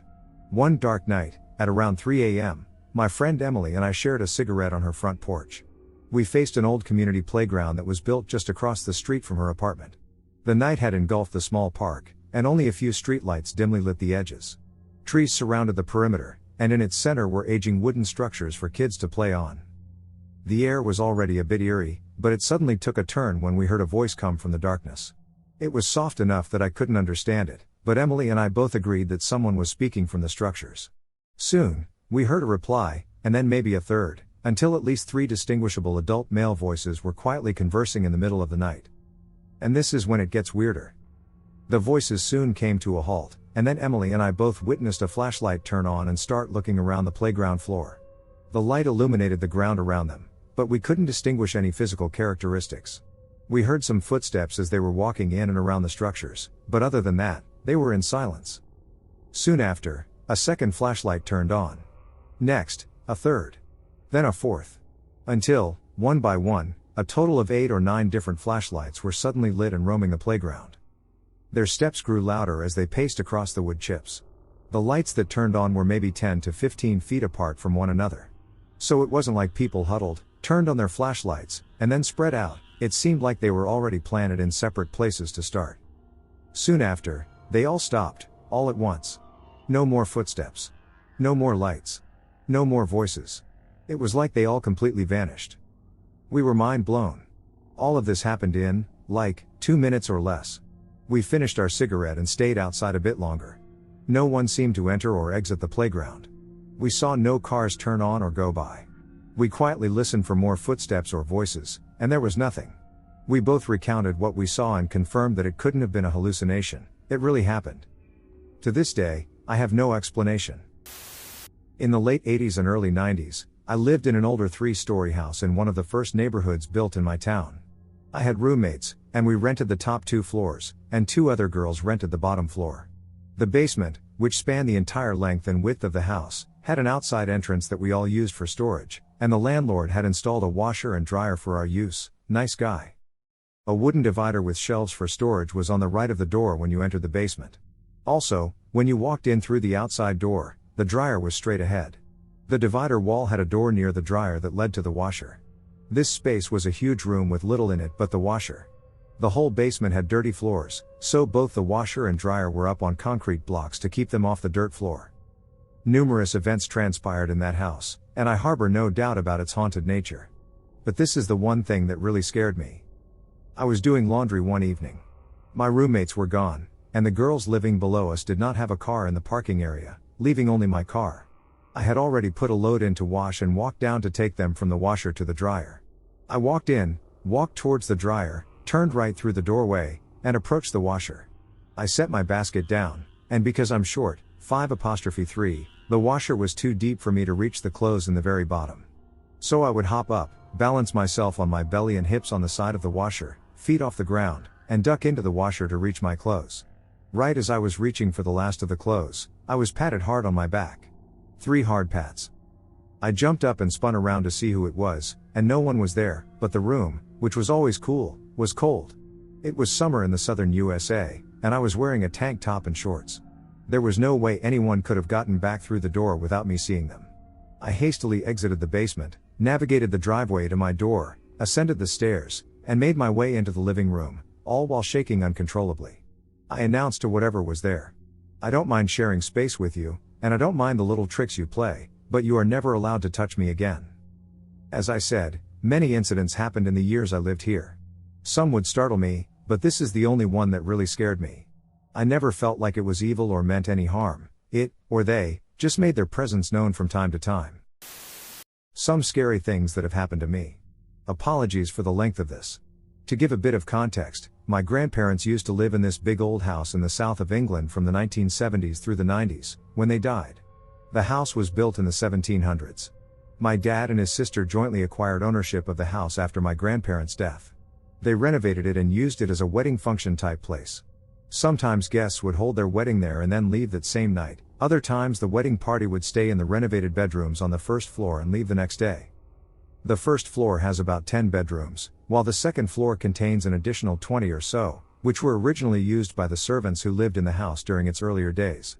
No one has touched the second floor in all the years our family has owned it. I went up there exploring once when I came to visit my grandparents when I was little. Just room upon empty room, no wallpaper and bare floorboards. So, on to the first thing that happened in this house. After the house was renovated and began hosting weddings, my dad hired my uncle, my mom's brother, as a handyman to perform necessary repairs. One of his responsibilities was to unlock the main front door first thing in the morning on wedding days, and when there were no overnight guests, he would return around midnight to wait for the wedding to conclude. Afterward, he would check that everyone had left and lock up. One night he was waiting outside for the last guest to leave, and once they had, he did a quick tour of the house, checking all the rooms just in case of stragglers. He stacked the dinner chairs, turned off the lights, and locked up. As he was walking to his car, he heard an almighty crash from inside the house.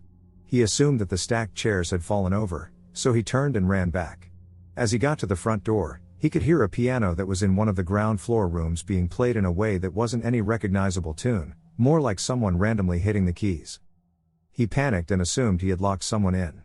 Upon his return, he turned on all the lights, found all the chairs stacked up where he had left them, and discovered that no one was in the house, despite his repeated walkthroughs and loud calls for anyone still present to come out. After half an hour he gave up and left. He laughs about it now, but he was scared then because he couldn't explain the crashing noise or the piano playing itself. After a couple of years, the wedding business dried up, and the house stood empty.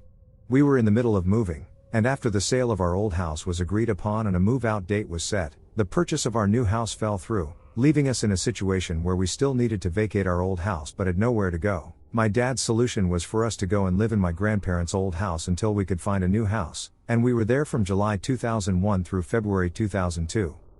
The way the house is arranged, the front door is at one end of the house and the stairs are at the other end. A long corridor runs from the front door to the stairs, with all the main function rooms coming off this main corridor. At the top of the stairs on the first floor, you had 4 bedrooms all arranged around the landing and then a long hallway running down the length of the house with 3 bedrooms on either side of it. My parents and my 2 brothers all picked rooms that were accessed from the first floor landing. I, in my late teen wisdom, picked the bedroom right at the end of the hallway on the other side of the house on the left-hand side, so I was quite a way away from everyone else each night. When you climb the stairs and reach the landing on the first floor, the stairs loop round again to the left to go up to the second floor, but the staircase shrinks right down widthwise. The stairs from the ground floor to the first floor are very wide, allowing at least 5 people to stand shoulder to shoulder, while the stairs from the first floor to the second floor are narrow, just over one person's width, and have a door at the top that is always kept closed and locked. I would often stay up late browsing the internet downstairs, as we only had one PC in the study room that we all had to share. Being the oldest, I was last in line to use it. My youngest brother would use it first in the early evening for an hour or two, followed by my middle brother until his bedtime, and then I would use it last, which is why I was always late to bed. One night, around 1:30, I turned off the PC and went. At that hour, all the other lights in the house would be off, and I'd make my way upstairs in the dark. I always avoided looking up the narrow stairway from the first floor landing to the second floor, as it was always dark and void. So, this night I climbed the stairs, and the house is silent. Everyone else is asleep. Once I am on the landing on the first floor, I hear footsteps above me coming from the second floor, keeping pace with mine as I make my way down toward my room. I stop, shitting myself at the sound coming from above me, but they carry on walking down the corridor in the direction of the other end of the house. When they get to a position roughly where the door to my room is, I hear this almighty bang like a door being slammed shut. I am not ashamed to say that I sprinted down that hallway, jumped into bed, and put my CD Walkman on. I hid under the covers. Thinking about it now brings back goosebumps. I must have lain there for at least an hour. The CD I had on came to the end, and I lay there listening for any noise. I couldn't hear anything at all and eventually drifted off. The next day I asked my parents and brothers if they heard anything during the night, but none of them did. It was only then that I told them what had happened. My dad and I then went up to the second floor and couldn't find any signs of disturbance. All the doors, apart from the one at the top of the stairs, which we always kept shut and locked, were fully open. Another time, my mom was alone in the house. There's a small storeroom opposite my bedroom that my mom would keep all the spare bed sheets and towels in. One day she was in there putting bits away, and she felt a hand grip her shoulder lightly, and a female voice said, "Hello." She turned, but there was no one there. She ran out and didn't use the room anymore. My dad had to go in there and get all the sheets and towels out, then lock the door, and my mom used a different room for storage from then on. Nothing else happened while we were there, but I hated that house. Luckily we were not there for very long. A few years after we moved out, my aunt, her husband, and their 2 girls moved in. They all still live there. The girls moved in at 4, and they had the same rooms as my brothers.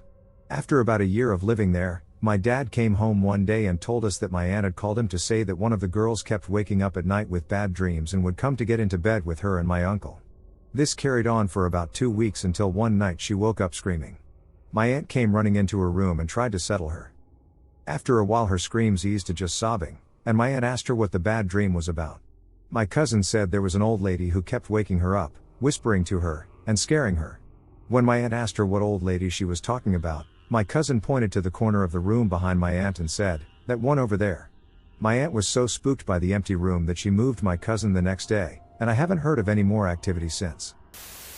My dad's house was haunted. My dad, younger sister, older brother, and stepmom all moved to a new house in a neighborhood that's known for being pretty bad. At first I had gone with them because I was tired of living with my extremely Christian grandmother, who didn't accept me because at that point I knew I wasn't straight. When we all got there, and I walked in the door, I immediately hated it. I can't say for sure if it was something I felt or the fact that I just missed my room because I was still pretty young, but I started bawling and begging to go home. All I know is I have never felt a terror like that since. I moved back in with my grandmother after that, but the rest of my family stayed. Here's where things get a lot creepier. A few months or so after my family settled, and after experiencing the occasional falling/moved object or strange noises in the night, they decided to all sit and watch a movie together. We've always been super into horror movies, except for my brother, who hates them to this day, so they chose the movie The Woman in Black to watch together. They all got together, and somewhere during the movie, one of my siblings heard noises coming from the kitchen. My sister got up and went to go check to see what was going on, and the clothes basket my stepmom had was moved from where it was before. My sister told my dad, and they just kind of brushed it off. They kept watching the movie like nothing had happened, but they were a little more tense now. A little while later they heard something else from the kitchen, so I think one of my siblings went to check, though I don't remember which one, and they came back and told my dad, who told everyone to stay out of the kitchen. I don't know if my sister saw it or if someone told her what had happened, but this is what she said. I should preface this by saying that the house was empty, with no sign of forced entry. Even if someone had broken in, their actions, doing something like this without stealing anything or getting caught, would be inexplicable. My sister told me that when they went to see what was going on, the basket that moved earlier was now upside down, holding open the refrigerator door, and there were a few other objects stacked on top, but the weirdest part of all was that on the very top of the stack was a spoon, and it wasn't just sitting there, it was balanced perfectly on its side. I mean, like, on the thin edge, just on top of everything. I don't even know anyone who has the kind of talent to balance something like that in almost an instant. After that my dad brought out a Bible and read scriptures while burning some sage. I don't know if it worked or not, but my family didn't tell me anything else about that house after that. It might sound weird, but I think I did know something was there. After just being in that house one time, I've always felt like I can feel things that nobody else can and sometimes even see them because nobody else really felt anything weird before all of this happened. Nobody but me. I'm just glad I didn't stay there to experience that myself. Fresno's scary sightings. Haunted places. Turns out Fresno has some spooky haunted spots/legends. I've always been a fan of spooky stories, as I grew up watching Goosebumps and hearing stories about La Llorona or Slender Man, so I figured I'd gather some local haunted spots/spooky legends and put them here. I visited Snake Road and walked the entire length from around 12 to 1 a.m. with a friend, but we did not see anything. The same was true at Avocado Lake. Does anyone else have any experiences to share? 1. Fresno night crawlers. These are among Fresno's most famous cryptids, described as small, bipedal creatures with long, thin legs and no discernible arms or torso, resembling walking pants or leggy bois. They stand about 1 to 4 feet tall and move with a peculiar, puppet-like gait. 2. Watts Valley wolf ape. A creature reported in the foothills of Fresno County, described as having long, gray, mangy hair, a baboon-like face, and human-like hands and feet. It's often called the devil ape or devil fang and is associated with a sickly demeanor, coughing, and foaming at the mouth. 3. Carney Mansion hauntings. Built in 1903, this Fresno landmark is said to be haunted by M. Theo Carney, its original owner, who wanders the property, upset that his vision of an agricultural Garden of Eden was never realized. Other spirits include a maid ensuring order and a white witch haunting nearby railroad tracks, with legends warning that locking eyes with her leads to death. 4. Moo Home Museum. This 1888 Victorian mansion, built by Dr. Thomas Moo, is a hotspot for paranormal activity. Visitors report hearing children's laughter, missing doorknobs, and encounters with a doll in Mary Moo's bedroom, made with real human hair, linked to a restless spirit. 5. Channel Road, Snake Road. The ghost of a woman who crashed into a canal while driving recklessly haunts this winding road in Sanger. 6. Lost Lake and Avocado Lake. Both lakes are associated with hauntings due to numerous drownings. A young boy's spirit and other restless souls reportedly haunt Lost Lake, once home to the Waikiki band of Yokuts. Reports include apparitions, strange creatures, and a willow tree linked to suicides. 7. Fremont Road's Phantom Officer. A ghostly police officer is said to patrol Fremont Road, pulling over motorists to warn them about speeding. He issues outdated warning tickets, and when drivers inquire at a police station, they learn the officer died years ago in a car accident on that road. The condo we stayed at was seriously haunted. I have been trying to tell this story for a long time but never got the time to write this out. I don't expect anyone to believe in this because I believe it unless you experience it yourself. It sounds completely mad. But anyhow, hopefully everyone likes ghost stories, and here's my real one. My wife and I had the opportunity to spend time in a premium condo in Malaysia. It's my brother's father-in-law's place. So we were hyped to have the place to ourselves because Malaysia is an awesome place for vacation with huge malls and stuff, so if we get the condo, we save a lot on expenses because of the free stay. So we go in deck to see the New Year celebrations and all. A young cousin, 14 to 15 years, of mine is there as well with his family in Malaysia at a separate place, so I invited him to tag along as well on some days when we go to cool places. The condo is fully furnished and just really beautiful and spacious with 3 rooms, a living room, and a kitchen connected to the living room. I'll break the activity down into days. Day 1, we land and settle down into the place. Nothing much happened. Day 2, we invite our cousin to hang out at a mall. His parents dropped him off at our condo, and then all 3 of us went out to the mall. When we got back to our apartment, I noticed something really minimal but weird nonetheless. Because I could have sworn my wife closed the curtains of the huge apartment windows, but they were totally wide open. My wife is sort of a clean freak and is just organized to almost an annoying level, so it's her habit. My wife immediately says she closed them, and now it's open and already has the look of something evil is here. Anyhow, I dismiss it since anyone could have absent-mindedly opened it since it's ducking curtains. Anyhow, we decided to go to a theme park the next day, so my cousin stayed the night because we were leaving in the morning. Day 3, shit begins. We left for the water park. Sunway Lagoon at 9 a.m., had a blast, and got back absolutely exhausted at 5 to 6 p.m. My cousin went to sleep in one of the rooms the moment we came back. I lay on the couch sleeping while my wife was washing clothes in the kitchen, the washing machine was there, and hanging clothes in the living room. I was suddenly jolted awake by my wife asking if I went into the kitchen. I said no. She looked visibly shaken but refused to tell me why, saying she'll say it when we go to drop my cousin off. After we dropped our cousin off at his hotel, she started frantically crying in the taxi on our way back, saying the overhanging kitchen cabinet had been opened. I tried to calm her down in case the driver thought I was a weirdo or something.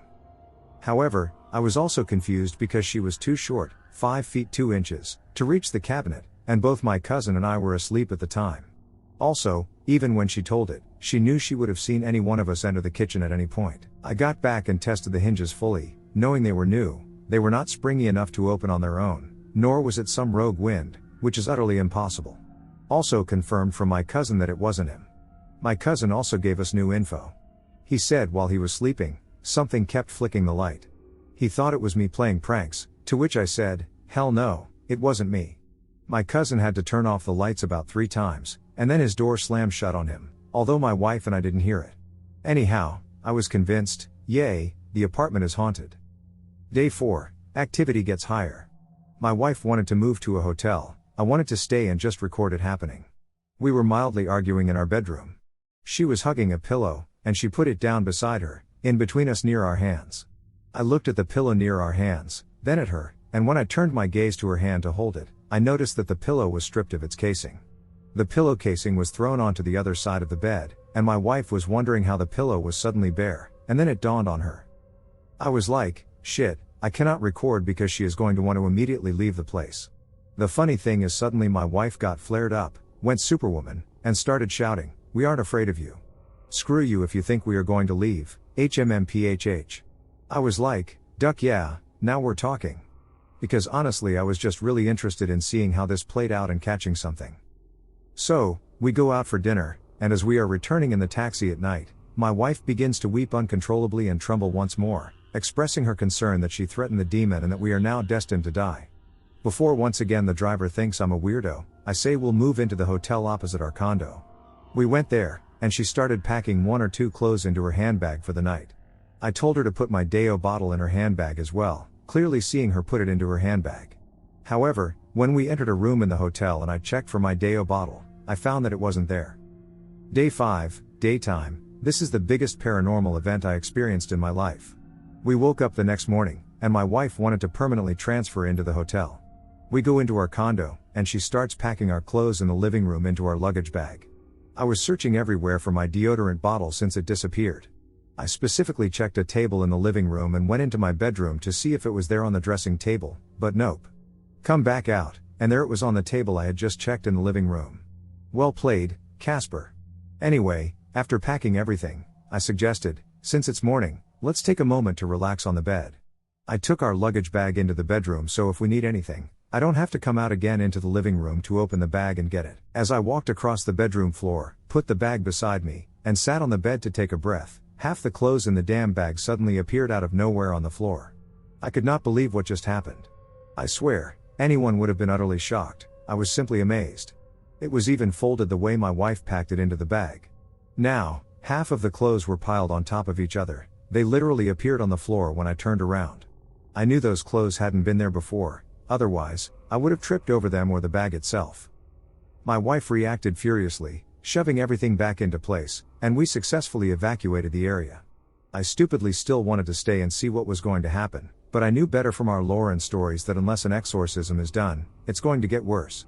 Our lore dictates that in extreme cases, the activity will escalate, necessitating immediate action to prevent harm. Day 5, nighttime, this has to be the creepiest scene I ever saw. As usual, just like anyone in a rush, we also forgot something in the condo. If I recall correctly, it was the phone charger.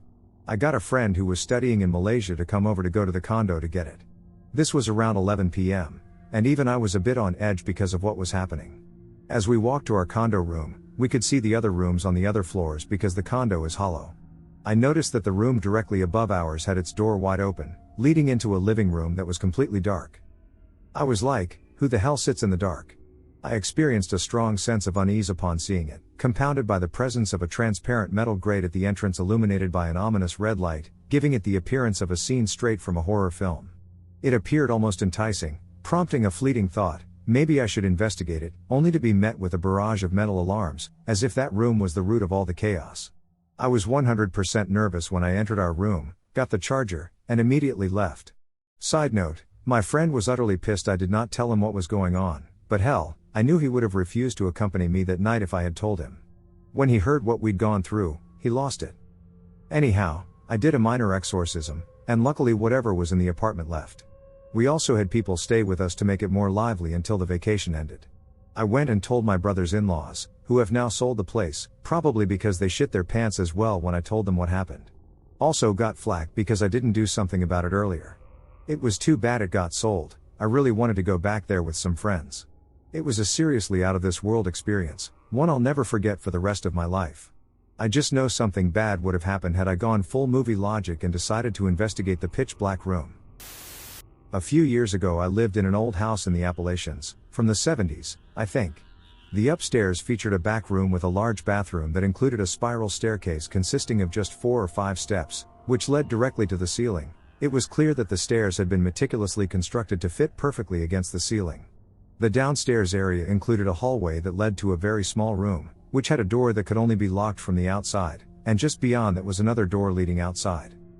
A small room with a dirt/gravel floor is behind the house, but you must go outside to access it. None of us would have ever gone into those rooms. If you continue walking past the room outside, you will find a large square well about 10 feet away from the house, which we initially thought was just a well. However, looking down inside reveals a space that resembles a room, with the floor visible about 15 feet below. We had no idea what that was for, but we couldn't find any other way it would be accessible but down the well, and we couldn't tell how big the room was. We all had weird feelings of someone watching us when we were home alone and hearing sounds of walking around in any part of the house nobody was in, whether we were home alone or together. A super creepy voice saying "Luis, maybe," was caught on a video, but nobody heard it. It's hard to tell. The creepiest experience I had occurred one night when I was going to bed in my own room and bathroom downstairs. In the corner of my room, there was a door that led to a small living room or den area, and to the left of that door was another door leading to a strange hallway with small locking rooms. I was just falling asleep when someone on the outside of my bedroom door slapped it like they were trying to scare me awful. I turned on my lamp, listened for footsteps, and crept towards my bedroom door but heard nothing. I opened the door, but there was no one there. The other door was locked, and when I looked up the stairs, I saw nobody. I closed the door feeling quite unsettled, and as soon as I turned around, someone struck the door again with increased force. I opened it quickly this time, trying to catch my roommate messing with me, but there was nobody there. I ran up the stairs, slamming the door behind me and waking my roommates to tell them what happened. One of my roommates, a big tough guy, went downstairs to check if anything was there, but he found everything to be normal. The next day I got all my stuff out of that room and never went back downstairs until I moved out a few weeks later. I decided to share a story that I tell almost no one. I'm hesitant to discuss what I consider my gift, but since the quarantine, I've been experiencing more visions and night terrors. I'm hoping that sharing my story will help others understand my situation and provide some comfort. A little background about me. I grew up Roman Catholic, and while I do not consider myself one anymore, I definitely still believe in some sort of higher power. I have studied a little bit about the phenomenon I've experienced my whole life, but in terms of discovering it spiritually, every time I dug deeper, my visions just got worse and more terrifying. The reason this is important to note is I've had Wiccan-type people, etc. tell me that I have powers relating to stuff I'm just not comfortable tapping into. In my personal experience, as well as second-hand accounts, that side of things always tends to take more than it gives. Anyway, as an adult I have done more spiritual things in the realm of meditation and psychedelics, as well as purging my demons, learning to understand my guardians, etc. and for the most part, I feel like I've silenced the majority of the things that cause me anxiety in the physical realm. I guess isolation during these times has caused them to come back. I believe the specific entity that has visited me is attached to the number 3, and it visits me to give me revelations that it knows will hurt me to see, and I believe that this soul entity may have been sent to me to push me to the edge when I'm already at my lowest point. I've seen this character my entire life. I have several stories regarding the malevolent nature of it. It all started around the time that, according to several articles I read growing up, was a pretty typical phenomenon. The phenomenon began during the onset of puberty in older adolescents and preteens. I remember reading an article from the early 2000s in which scientists hypothesized that children may experience these visions due to gaps in the development of the nerves that connect the brain to the spine, which have not fully attached and can cause misfires. This explanation made sense to me and eased my mind a little, until others began to see what I experienced in my childhood home, and the occurrences continued. After the 4th grade, my family moved to Utah. We had bought a beautiful house in a relatively good neighborhood. I only realized why it was so bad there after I started experiencing things and asking questions. Utah homes were all set up very similarly. The front room, kitchen, and dining room are attached. There are steps to the main living room in the form of a den. The garage/basement/laundry room is attached to the den. Upstairs is connected to the front room, and the master bedroom has its own set of steps as well. Kids' rooms are all close to each other. The front room had built-in shelves and cabinets that had mirrored shelves. This is very important. Anyway, my room seemed really nice at first. I had a clear view outside to the other homes. The sun rose on the other side of the house, and everything was great. After growing up in a lot of crappy homes due to the military, We finally had a nice cozy home, thanks to my parents' hard work. That image was quickly ruined for me. I can't remember if the nightmares started first or the things I was seeing. I think it was seeing things. I always saw shadow people. Sometimes it looked like the whole house was filled with outlines of souls that felt like they were being tortured or just made me feel uneasy, but they were never attacking me. I never felt comfortable in that home. I'd be home by myself a lot, for at least 2 hours, waiting for my parents to come home. Being alone at my home was not an issue. We were surrounded by families that watched me. My parents thought I was just being a normal kid scared to be home. Eventually I started seeing a distinct, much darker figure that stood out. Apparently this figure is seen by many. The very dark black man in a top hat, although to me it looked more like scraggly hair, ironically looked more like the modern depiction of the Babadook, which also apparently originated in Utah. This doesn't make much sense, though, because this sort of thing is seen by kids that apparently have gone through trauma, and to my knowledge, at this point in my life, I had never really gone through anything super scarring. So this figure, he would show himself at the top of doorways usually, or in the mirrors right behind me as I walked down the stairs.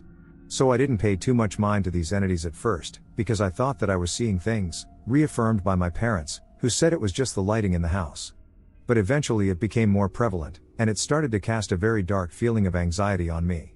Eventually I started having vivid nightmares of this thing. Always the same recurring one. I'd run through my house, only to find this thing ending my mother. This had scared me so much that I eventually started sleeping in the basement, where I saw him less. It was as if his threshold ended at the top of the stairs, because he would always look at me there but never come down. He eventually got closer and closer to me. I remember my friend coming over one day, and at the same time I saw him standing next to the fireplace. My friend asked me if I saw it. To my knowledge, that was the first time anyone else saw him. Shortly after this, I remember starting to black out and coming to in my room trying to hang myself. At this point, it looked as if a white light came to intervene. I was a happy kid. I didn't want to end myself. I had never told anyone that in my home. Eventually my dogs were starting to get scared and would circle me shaking as well. The most terrifying moment I experienced was when I opened my window blinds and saw him standing in my backyard in broad daylight, while all of my dogs were barking with their hair standing on end, indicating that they saw him too. I've never been so terrified in my life. Up until that point, I'd only ever seen him in shadows. By this time I knew something was up. I started researching stuff online and asking neighbors about stuff they had seen or knew about the property. A priest lived there before us. A Catholic priest previously lived there, and a friend informed me that he moved due to harassment from my neighbors. The next door neighbors were a gay couple that moved shortly after we moved there.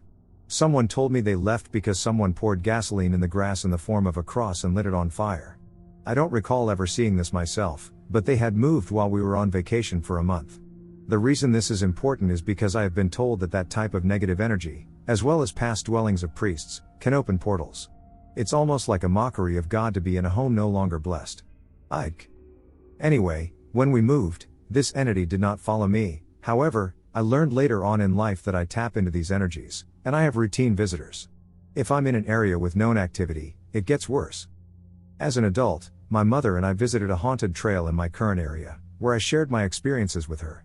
It was the first time I told her in vivid detail what I experienced in that home.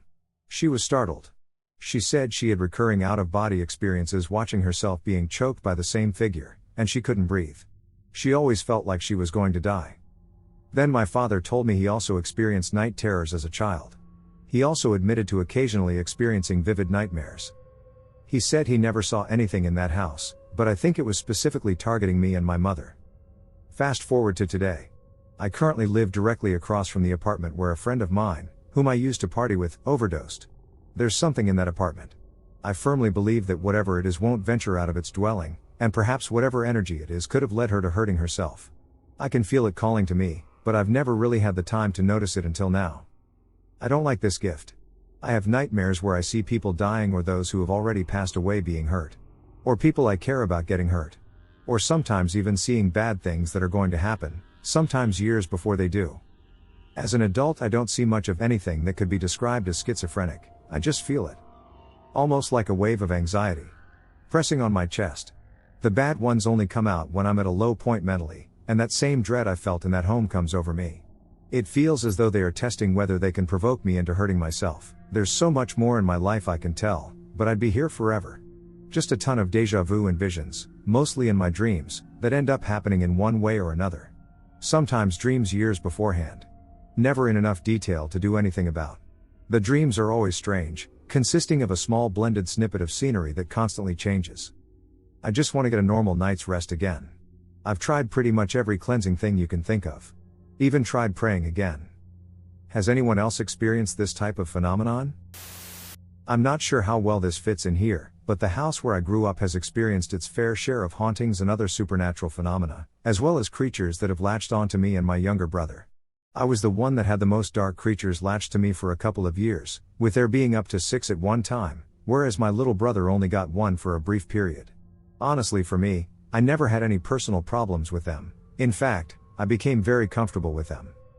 I never had problems with the dark/night, but during this time I began to prefer it and honestly feel safe with it, but I will say it was mildly annoying when things would disappear or be moved all on their own, doors opening/closing with the force of someone who was mad but without anyone in the house actually doing it, footsteps up and down the hall when everyone was asleep, and disembodied voices in a language I still have yet to ever hear again.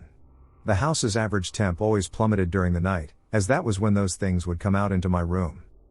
They'd follow me from a distance during the day, which is how I first met them.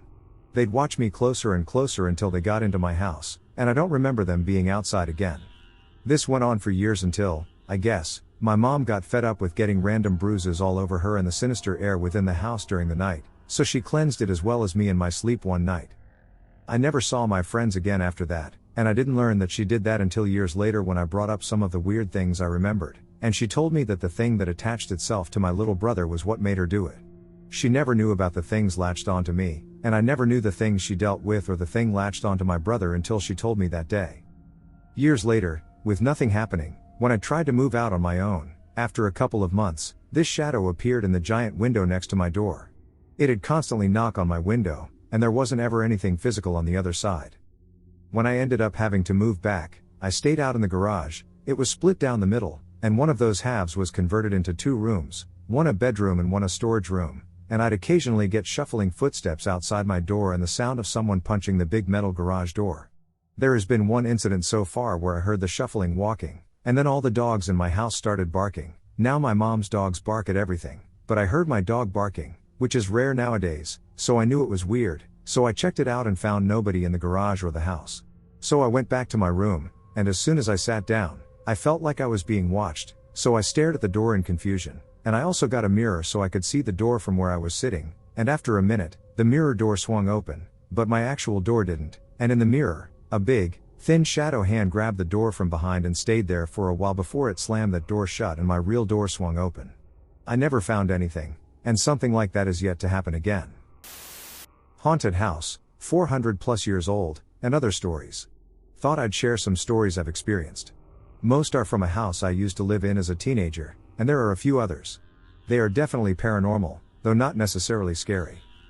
The house I lived in had a thatched roof in the UK. It was the oldest house in the town at over 400 years old. There was a cemented up hole in the cellar, which was originally a tunnel to the local church, which was used for something to do with priests escaping during a time of persecution. Excuse my lack of history knowledge here, it was probably a Protestant versus Catholic clash of some sort. General eerie vibe when alone in the house, not negative but very bizarre. Once, my parents went on holiday, and I watched the pets. Being 15, I had a lot of friends over to begin with, all just drinking and getting high, but once the hype died down and I was at home alone, I didn't go upstairs for over a week. I slept on the couch next to the dog's bed, hoping that he would alert me to any paranormal activity. The local church's pamphlet had a paragraph on the house's history.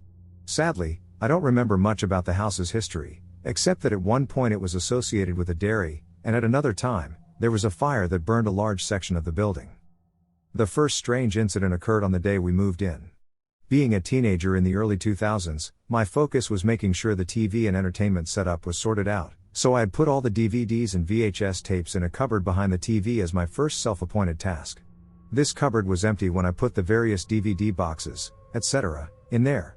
The following day, as I was unpacking in the living room, my mom inquired about the contents of the cupboard.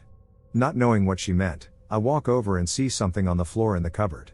I pick it up, and it is an extremely rusted/corroded and perished rabbit trap. If you don't know what that looks like, it's like a bear trap with jaws that snap shut but smaller.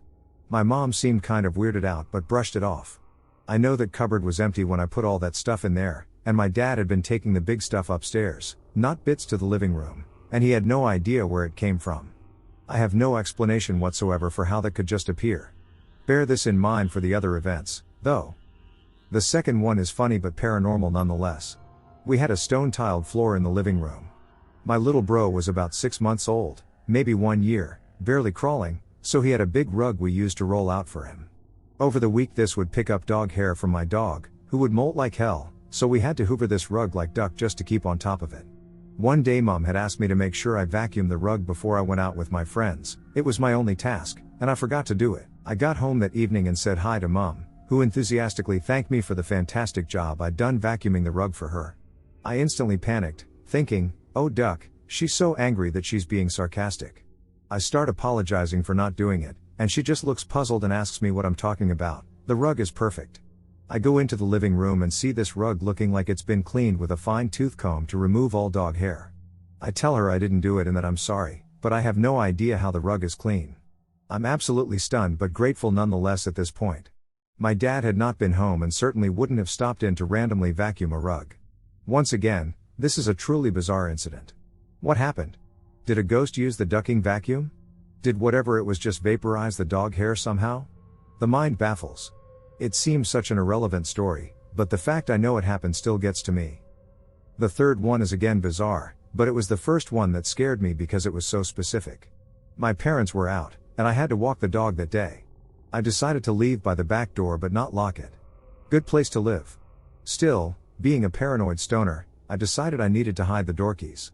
This bunch of keys also had the master key for my parents' car, which, thanks to Alfa Romeo at the time, would cost £1,000 plus to replace if lost. So I decided to hide these keys well. I found a cloth bag used for holding coins and change and put them in there. I then hid this bag behind some books on a bookshelf.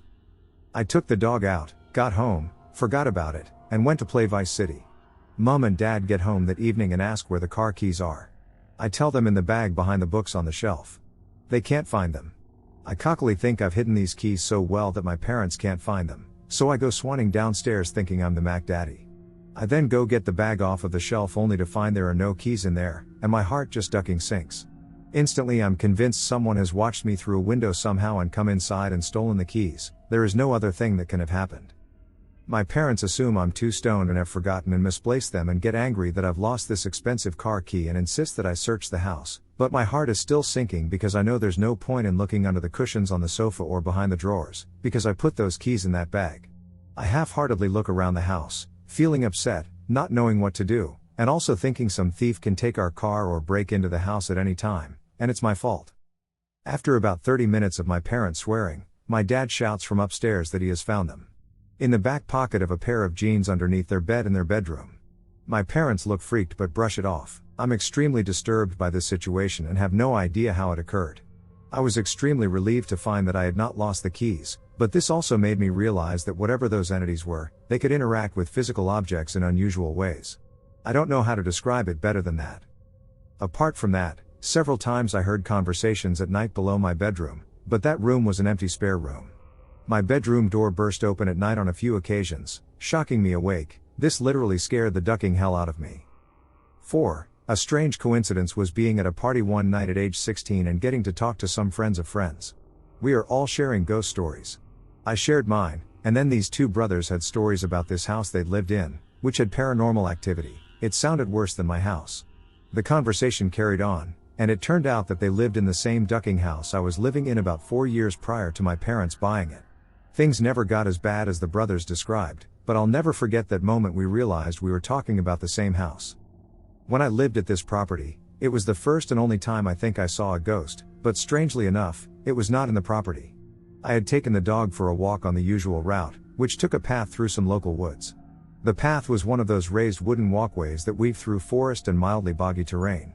This was a path I had walked many times before and sometimes felt a bit off key but put it down to paranoia. This particular day, it was around 6 p.m. in summer, so it was still light. My dog stopped at the very start of the trail to take a shit, so I'm standing, waiting, and looking around at the woods. I look down the trail, and something catches my eye. At first it looks like branches moving in the wind, and I'm squinting trying to make out what it is, and I'm sure it's branches moving, so I look away. When I look back up the trail, the branches appear closer, so I move around a bit to get a better look while the dog is still having a shit. I take a step forward, and into focus I see 3 women wearing those old-style bell-bottom dresses, side by side with their arms linked, moving at pace towards me. It's hard to describe. They were whitish and translucent but still detailed enough for me to see that they were women in old clothes from a distance of probably 100 to 150 meters away, and they were moving fast. I had always harbored a desire to see a ghost, but as soon as my mind grasped the reality of what I was witnessing, any preconceived notions about what I wanted vanished into the intoxicating fumes I was breathing. I bolted, dragging the dog who was still having a shit. This all happened in about 10 seconds, and I ran until I got to the main road. I got home, and my mom said I looked pale and asked if I was okay. She believed me but looked more freaked out than me once I told her, so she didn't mention it again. I can still see it play out in my head, and I always remember how scary it was thinking you were actually seeing something that shatters what you know about life. 5. A weird story I have from a friend of mine involves his mom's house. It's probably a 40-year-old house, but the local area is all old Saxon land, with lots of marking stones around the place. His front yard had a tree that was very old and rumored to have been used for hanging at some point. He had lots of incidents of items moving or disappearing, hearing voices, hearing footsteps, etc. I wasn't there for this event, but my friend and 3 other friends were at his place, and I arrived about 5 minutes afterwards to find them all looking shell-shocked, in deep discussion, and moving around the room. They were all sat watching TV when the wire on the telephone started to lift up in front of them and then began to twist around and float in the air. One of them notices first and then asks if he's going crazy and if anyone else sees it, and then the others notice.